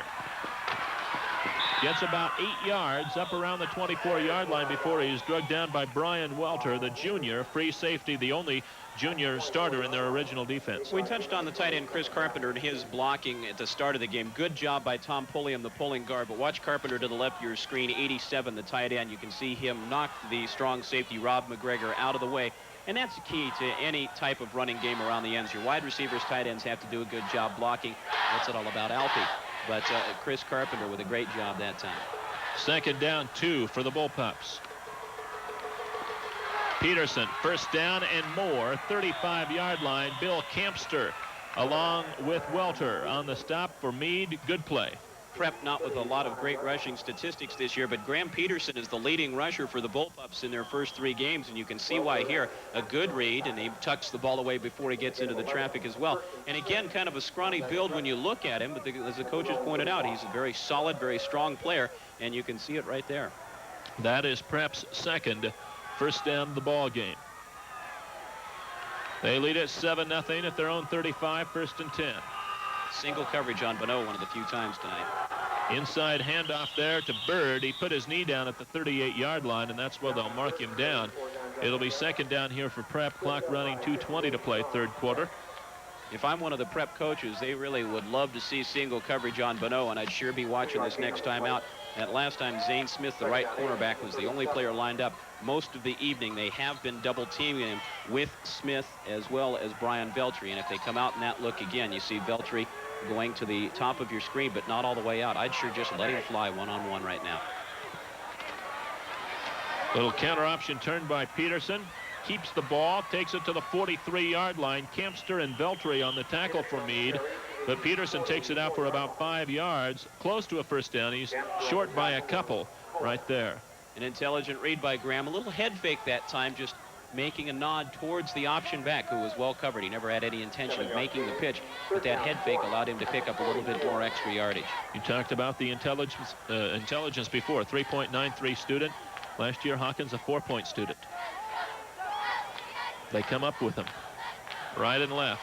Yeah, all through the student body. Yeah. 1:17 to go in the period. 3rd and 2. Peterson once again around the corner, beats Linus. Linus finally makes the stop, but he has the first down. Peterson does at around the 46-yard line.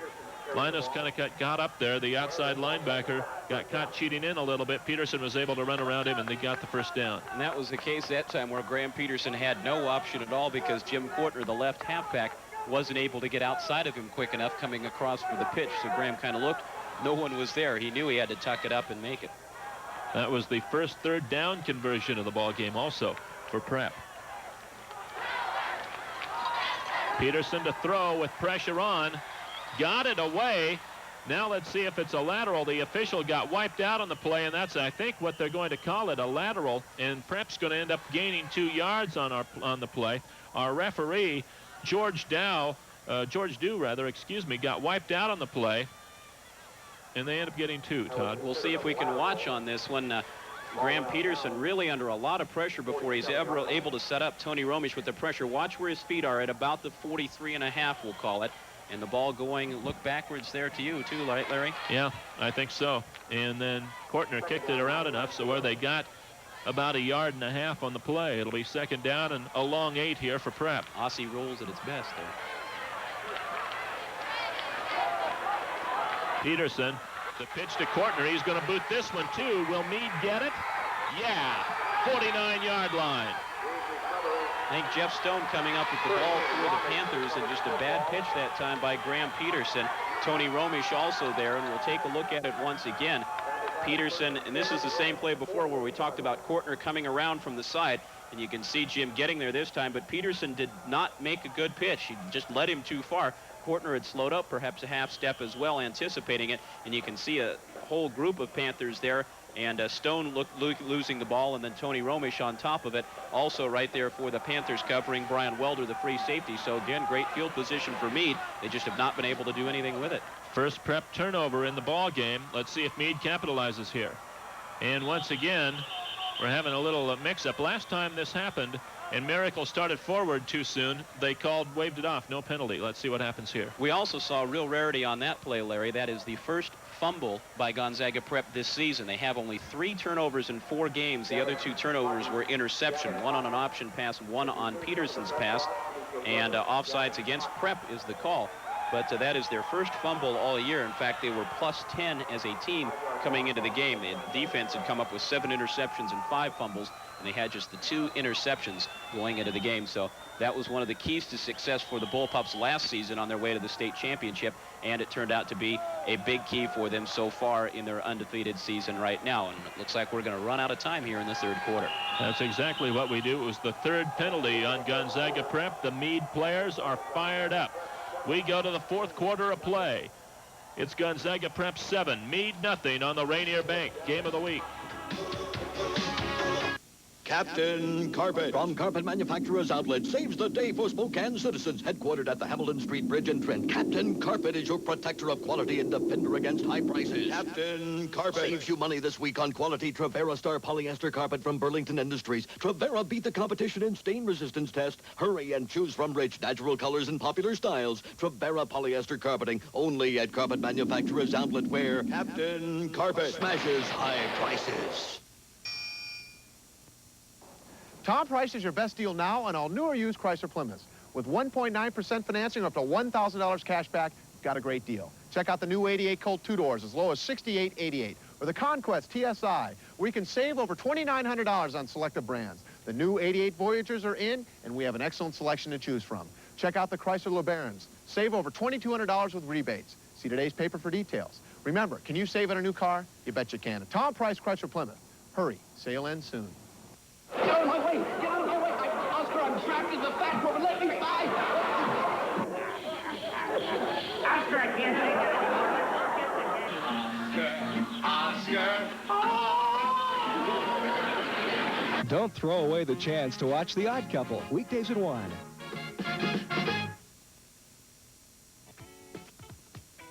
Tonight's high school football game is brought to you in part by Rosars.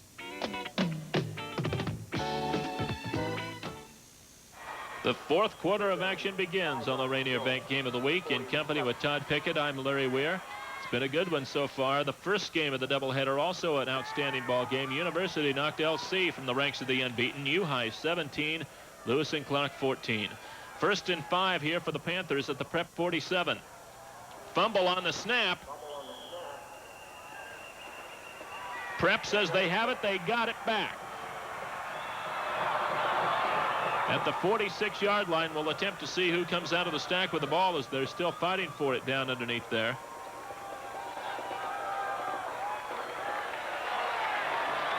It's Todd McGann up with the ball, and really a pretty good job of pilfery that time, because it looked to me as though Mike Rogers, the guard, and George, the quarterback for Mead, had fallen on top of it. But sometimes down in underneath there, somebody's able to do a little bit of ripping away, and I think McGann might have been able to do it that time. McGann was a starting running back last year, moved to nose guard this year. He's done an outstanding job. Just underway, 4th period. Mead turning it over. Prep now with the break. We'll see what they do with it. Bird to the 48. Good defense there by Mead on that play for them was number 58, John Keck, who's in the lineup now. And he's not the only substitution. You can see at the top of your screen, Dave McKenna is at quarterback for Gonzaga Prep right now. The 5'11", 170-pound senior has replaced Peterson, and McKenna is also the senior class president at Gonzaga Prep. We'll keep our eyes peeled and look along the Prep sidelines and see what's going on there. McKenna on the season, 2 out of 6 through the air for 78 yards, tossed a touchdown last week to Jer McGregor. 2nd and 8 here.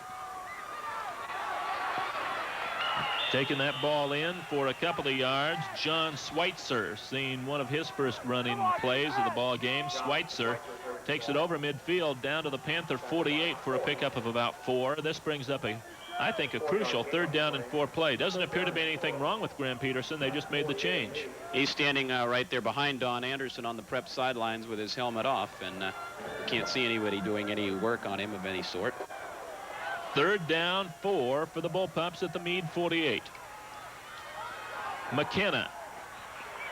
Short of the 1st down as a pile of white shirts driving back. Tony Romish was over there along with Keck and others. Campster there, and the Romish is the last man off the stack. It'll be 4th down and about 2 with 10:10 to go in the ball game. Good job by the Panther defense that time. The pitch was available, but there was so much defensive pressure and traffic that McKenna wasn't able to make the pitch. It would have been a difficult one. There was not a defender on top of the option man, but he would have had to get it through a little bit of arms and legs. Guthrie to punt. Last effort, 14 yards. This effort, better than that, but not great. As now it takes a bit of a Mead bounce, and they'll kill it right around the 27 or 28-yard line. So while we say it was a better effort, not by much, about 17. Check that, about 19 yards on the punt right there. 19 yards on that kick. It'll be 1st and 10 for Mead. And they got out of that one very well. We talked about the rest of the GSL games going tomorrow. Also in the Frontier League tomorrow night, when I mentioned West Valley is at Pullman, Colville at Cheney, East Valley is at Clarkston, some other key high school games around. Kettle Falls at Richville in a battle of some unbeatens. Liberty at Reardon, DeSales at Dayton down in the southeast B11. Roselia at Tico Oakdale, Garfield Palouse with a non-league game against Liberty Bell. So some big high school games in the area. 1st and 10 for the Mead Panthers. Taking it out to the 30-yard line is Yakeley. Got about 2 or 3 on the play. Chris Carpenter makes the tackle for Gonzaga Prep. It'll be 2nd down and about 9 here for Mead. Stand by for the Tom Price Chrysler Plymouth, the most valuable players of this ball game. We'll have those coming up for you a little bit later on. 2nd down, about 8 here.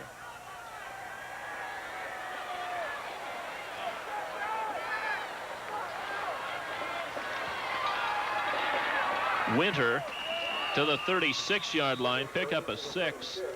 Once again, the Birds there on the tackle, Chad, and also right there, Matt. Yakeley has played well in this ball game after sitting out with a concussion. Yeah, it's always speculation, but it sure would have been interesting to see what the Panthers might have been able to do with Jeff Barrowald in this game. Type of running back who, if he gets a glimmer of daylight, is just gone. He's a tough guy to catch, and just having a super season, of course, for the Panthers. You know, it's always ifs and buts, but a tough one this year for the Panthers in this game especially. We have seen the illegal procedure burn Mead a couple of times in this ball game, and it's going to do it for a 3rd time. Instead of 3rd down and 3, it'll be 3rd down and 8 following the procedure penalty right there. 8:13 to go in the ball game. That can't make Mike McLaughlin happy, as right now they are battling a long field. They don't have the field position going for them right now as they did just a few minutes ago following the prep turnover. Now he'll make a change and bring 2 wide receivers in, so they'll definitely spread things out this time as he pulls both Miracle and Di Gorman out of the lineup. We've said it a couple of times. Mead does not throw the ball well. We'll see what they do on a 3rd and 8 play here. George to pass. Does. Caught. Alderman. Close to 1st down yardage. Near the 39-yard line. If that's where they mark him out, and they will, he does have the 1st. It'll be a 1st down. Super job by Todd Georges. We'll watch this one again for Butch Alderman, who's at the bottom of your screen and will come across. Good job by the line to set the pocket. You can see Alderman just cuts behind the linebackers that time, wide open, as the deep linebackers. In fact, Ocello gave just too deep a drop that time, and Alderman is able to get past the sticks by about a half yard to pick up the 1st down. For a guy who doesn't throw a lot, Todd George just barely over 20% completion rate. That was a great pass, and of course a wide open Butch Alderman for the 1st down. That was George's first completion in the ball game. There's Miracle in motion, and Winter takes it for part of a yard, and that's going to be just about it. Big Denny Hansen was laying on him, and that's one reason he didn't go any farther. Also Bird over there, as is Sam Lewis. Don't forget, next week, of course, we'll have the Shrine game for you here. Gonzaga Prep back once again on the game of the week, taking on the Shadle Park Highlanders, a couple of teams that have had some great battles throughout the years in the GSL. The Shrine game, of course, a great halftime as well, Thursday night. Rainier Bank Game of the Week right here on Channel 28. 2nd and 9 for the Panthers. There you get a good look at the L formation. And on the option, this is Winter. Around the corner, 45-yard line, down he goes. Rudd on the tackle. If he had gotten around Rudd, we would have seen a foot race between Bonneau and Winter.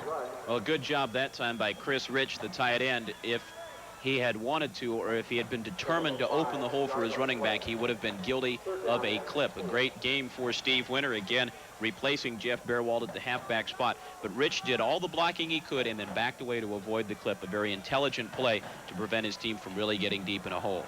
5-yard pickup for Winter. There is Mead's 3rd down conversions rate, and it is 3rd and 4 for them here. George to throw, pressure on, got hit as he throws, and it's picked off by Blair. Shad Blair at the 40-yard line. Ocello on the pressure from the backside, and that caused the interception. All year long, defense has been the key for Gonzaga Prep, and it comes through once again for the Bullpups. Todd George really without a lot of time to get set up this time. You can see Denny Hansen getting double teamed on the pressure there, and then hit as he throws, the little wobbly pass, and it just goes right to Shad Blair. 6'3", 215-pound junior makes the pick. 2nd turnover in just a couple of minutes, and again, Prep not doing a lot with the ball, but the defense helping them a great deal. The defense for Mead up against a wall here. 1st and 10 from the 41. Graham Peterson back in there. Hands the ball off. Good for a 1st down. John Bird, 29-yard line. Romish in on the stop for Mead. Prep will get a 1st down inside the 6-minute mark of the ball game. There's Mike McLaughlin. You just know how he's feeling right now. His kids, and it's hard to understand because the names aren't so familiar, but Mead really lost the heart of its lineup. Not just Bearwald, but a couple of great two-way players, their best defender, and they have just done a super job tonight. He has to be disconsolate because they've had such a great effort and have nothing to show. This is Prep's deepest possession after their 1st drive. Another little inside handoff. Bird takes it down to around the 25-yard line. Pickup of about 4. Keck is back in the ball game. We didn't expect to see him. He's in there, and it's going to be 2nd down. Keck had a deep leg bruise, and it was a possibility. And, of course, right now you've got to pull out the stops because for Mead, with 2 losses in the league race already, they cannot afford a 3rd if they have any hopes of getting into the playoffs. This is it for them. They've got a hold here. 5:09 to go. 2nd down, 6 for Prep. Kortner stopped down at about the 21-yard line. His leg drive gave him a couple extra yards right there as he just kept going after Stone hit him. Jeff Stone, number 21, hit him, and Kortner got 2 extra yards after that. It'll be 3rd down and 3. And the official calling a quick timeout while Graham Peterson works to repair his jersey, which was sort of torn away just a little bit. A lot of college football action for local teams this weekend as well. Homecoming down in Pullman as the Cougars take on the Stanford Cardinals Saturday at 2 o'clock at Martin Stadium. Idaho Vandals entertaining the Grizzlies from Montana. Eastern Washington is at Boise State, and Willamette is at Whitworth. And also alumni baseball this weekend, Larry. Games at Gonzaga and Washington State with some great former Zags and Cougs. Both games at 11 o'clock. 3rd down and about 2.5. Peterson wide open. Carpenter 1st down, out at the 7. Stone makes the hit on the play. The Bullpups have just done a super job of saving Chris Carpenter for some key situations. With Bonneau, you just don't expect Carpenter as a threat. You see him at the top of your screen. Everybody comes up to run support that time, and it's just very difficult. Everybody thinks run in a close situation. You've got to really play your defensive responsibilities. If you break down at all, Carpenter just slides outside, fakes the block, and is wide open. A big play for the Bullpups there. 1st down and goal now from the 7-yard line for Gonzaga Prep. 4:24 to play in the ball game.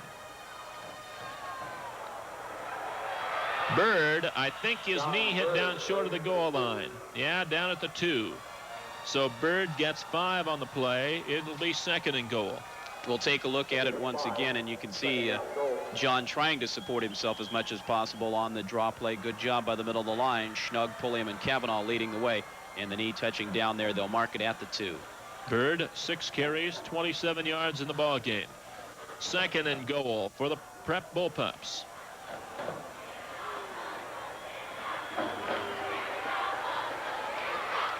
Once again, Bird short of the goal line. He'll be only inches short right here. A reminder, KAYU adds more choices to support sports in the Inland Northwest. Wednesday night at 10:30, you can find out what's going on Cougar football with Coach Dennis Erickson. And on Friday nights, you can find out all that's happening or not happening, or even who in the heck's on the roster this week. The Seahawks with Chuck Knox. That's Friday night at 10:30 on your sports station, KAYU. Third down, about a foot now for the Bullpups. Peterson diving in, touchdown, Gonzaga Prep. Peterson will be credited with a 1-yard touchdown run, 3:09 to play in the ball game. Prep up 13-0. This is just line surge, which gets the score for Graham Peterson this time. Matt Schnugg, the senior, making his first start at center. In the middle of the line, Pulliam and Kavanaugh just watches. Really all it takes is a little bit of surge, and Peterson just tucks it right in behind Schnugg, his 2-year letterman, to tuck it into the end zone. Point after will be tried by H.J. Digert, 11 of 11 on the season. And now he's 12 out of 12. We only have 3 minutes and 9 seconds left to go here in the ball game. Mead needs 2 touchdowns. There's the score. It'll be hard to pick just one color, but it's easy to save on True Test paint during Fall Color Fest at True Value Hardware stores. Like Weatherall, their finest acrylic latex house paint. It puts down a high-hiding coat that protects wood, stucco, brick, and siding against the ravages of time and weather, all without fading or peeling. True Test Weatherall is available in 3 finishes and a wide selection of ready-mix colors, starting at just $10.98 a gallon at participating True Value Hardware stores. The action's in the ring. The excitement's in your home each week right here on the WWF Superstars of Wrestling. You'll see the top stars of the World Wrestling Federation. Join us at ringside for great action and excitement. It's the Superstars of Wrestling. Your seats behind the ropes here on KAYU, Saturday morning at 9. So on Monday, where's the TV guide in your house? On the table by the flicker. Okay, and the Sunday TV section from the newspaper is where? Who knows? The best thing on television. Prep now with a 14-0 lead in this one. Mead really with their backs against the wall here. But you've got to take your hat off to Mike McLaughlin, his coaching staff, and especially the kids for their effort in this one. Miracle has an opening, takes it to about the 36, maybe the 37-yard line. Tackled by Ocello. A reminder that you're watching Greater Spokane League football on KAYU TV, Channel 28, Spokane, as we take a look at the touchdown drive for the Bullpups, again coming off that turnover. And that really has to hurt the Mead kids. You can see they're just saying, well, hey, we've given it our all, and they really have. They've just done a super job tonight. First down and 10 from the 37. They need a big play here. The draw, and that's a big play for the wrong team. Loss of about 5 right there as Winter tried the draw, and there was nothing doing as Denny Hansen was in there on that one. Also, Jody Schnugg, a 220-pound lineman, was right there as well. So a loss of about 5, and the Panthers are going to take a timeout. 2.5 minutes to go in the ball game here. We've got the Tom Price Chrysler Plymouth most valuable players of the game that we'll be announcing to you in just a little while. The loss of 5 makes it a 2nd and 15 situation. So with 2.5 minutes left to go, Mead does have a timeout. We'll be back with a second down play on the Rainier Bank Game of the Week in just a moment. BTNA, the Super Systems Company, featuring only the finest products from IBM, Leading Edge, Epson, Easy, and many others. Easy connectivity products tie computers together, smoothly integrate new hardware systems into your existing system. Easy enhancement products make installation and operation easy. BTNA, the Super Systems Company, the only company offering full technical support, including free installation and free training. Call BTNA at 747-3371. The technology experts for today and tomorrow. Attention, local residents. Casco Distributing is now conducting the largest electronics liquidation ever in the Spokane area. It's going on now at 102 South Dartmouth, just west of the U-City Mall across the street from the Crescent. Get AM/FM dash cassette car stereos, $24. Triaxial car speakers, $14 a pair. Designer telephones, $5. 35mm camera kits, $22. Walkabout stereos with headphones, $8. Cassette tapes, 50 cents. Check name brands like Pioneer, Jensen, Alpine, Bose, Marantz, and many more. Visa and MasterCard welcome. Open till 9 every night, noon to 6 on Sunday. Don't you dare miss out. Second down and long here for the Bullpups. This is Winter. Grabbed and tossed down at the 38, and piling on at the end, and that's dumb. That'll cost him 15 yards. Tackle made by Mark Riley. Two other guys dove on the stack. We'll see it on the replay in just a second. That'll cost him 15 yards, and the tongue lashing from Don Anderson. That's kind of uncharacteristic execution has always been a hallmark as well of the prep teams, and we'll take another look at it. Steve Winter, again, we've praised him to the hilt. He's just done a super job tonight coming in a reserve role, and you watch him go to the outside. Good one-on-one open field tackle for the Bullpups by Mark Riley coming up from the defensive back spot, and then a little bit of exuberance. Just a hair. That gives me the first down now at the prep 47-yard line. 2:22 to go in the ball game. The clock is running.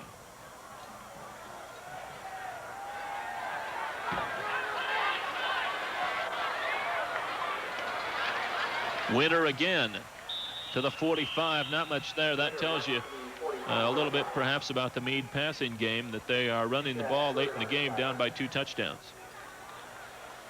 Winters had a great game. Chris Carpenter among the Bullpups on the tackle. He gets up a little bit slowly right here. Yeah, Carpenter, a two-way player, shaken up a little bit, and of course the Bullpups might go ahead and make a substitution. His backup is John Guin, by the way, a sophomore, and we'll see whether or not John will get out on the field at all. And in fact, they're going to bring a different backer in. Sean Stillion's going to come in for the substitution instead of Guin. 2nd and 8 here for the Panthers. Winter again has an opening. Good running. First down to the Bullpup 35-yard line. Perhaps a touchdown-saving tackle by Rob Bonneau. Who's there to make the tackle? Nobody else but Bonneau. The guy, you know, we haven't gotten a chance to touch on it much. He makes all the calls in the secondary depending on the opponent's alignments, readjusts everybody else. Real thinking player out there, and you see why here. And Rob Bonneau, just a great all-around athlete. In fact, he'll probably be a very high pro baseball draft pick. Outstanding athlete at prep. First down and 10 now for Mead at the prep 35. Yakeley, a yard is all on that one. So he got stopped by Todd McGann from his nose guard position. It'll be 2nd down, and Mead wants a timeout here with 57 seconds left to go in the ball game. We want to tell you about the Northwest Marching Band Championships coming up again on Saturday, and they will have 25 bands in 4 states participating. And there it is, preliminary competition 8:30, finals at 6. Don't forget that coming up right after the game, you'll get a chance to see Spokane's early newscast as the Headline News Network and KAYU combine forces for Spokane's 10 o'clock newscast every night of the week, but Thursday it's on at 10, and then on Thursday nights immediately following our game right here on KAYU TV, Channel 28. Tom Price, Chrysler Plymouth, the great supporter of high school athletics, is proud to present $250 to the Greater Spokane League Player Recognition Fund in the names of the offensive and defensive players of the week. On offense this week, it's Mead's halfback Steve Winter, who's come in to replace Jeff Beerwald and just done a super job against one of the best defensive units in the league.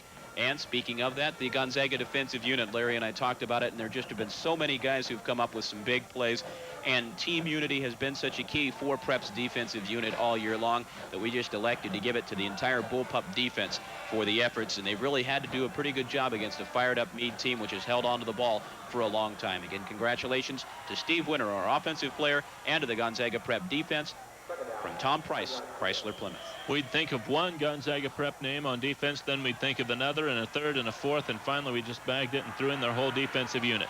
George to throw, does short for a reception. Out of bounds goes Miracle, but for a short pickup, Ocello, another one of the names we thought of. Yeah, really, to be honest, our guys downstairs would have been typing names into the machine all night long if we listed everybody, so it was just a lot easier to give it to the Bullpup defensive unit. They really have shown a great deal of team play because they've all followed their responsibilities and their assignments, and that's been the key to success for them all season on defense. 3rd down 8 for Mead from the 33. Yakeley in motion. The pitch to Winter. Good block on the corner there, and Winter may go. 15-yard line down to the 13. The clock will stop with the first down, as that was very nearly a touchdown run by Winter. He's near the 100-yard mark in the ball game. Super job by the quick tackle Todd Skizik to come out with the lead block, and the one there you see Skizik 75 right there. The one thing that perhaps Winter might have wanted to do was get out of bounds, because the minute they reset the sticks, the clock gets underway with the first down unless Mead calls a timeout and chooses to use it, and that's what they're going to be forced to do now, where if he'd gone out of bounds, they could have sent the next play in. So now Mike McLaughlin will come out and talk strategy with his young men one more time. Well, that was a great block by Skizix, wasn't it? He just planted Marco Cello on that play.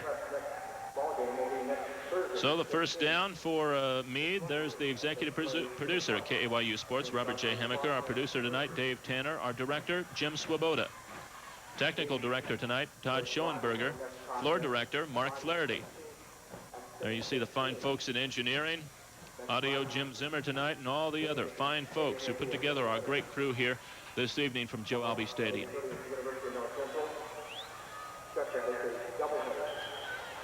Don't forget again, next Thursday night, it's the Shrine game. Gonzaga Prep against Shadle Park. 8 o'clock our time on the Rainier Bank Game of the Week right here from Albee Stadium. If you get a chance to come out and support not only the games here, but everywhere in our area, go watch a good high school game tomorrow night. First down, 10 from the 13. George will throw with Lewis after him, and Winter couldn't quite hold on to that one. That's about the only thing that he's done that was not productive tonight for me. 101 yards rushing unofficially.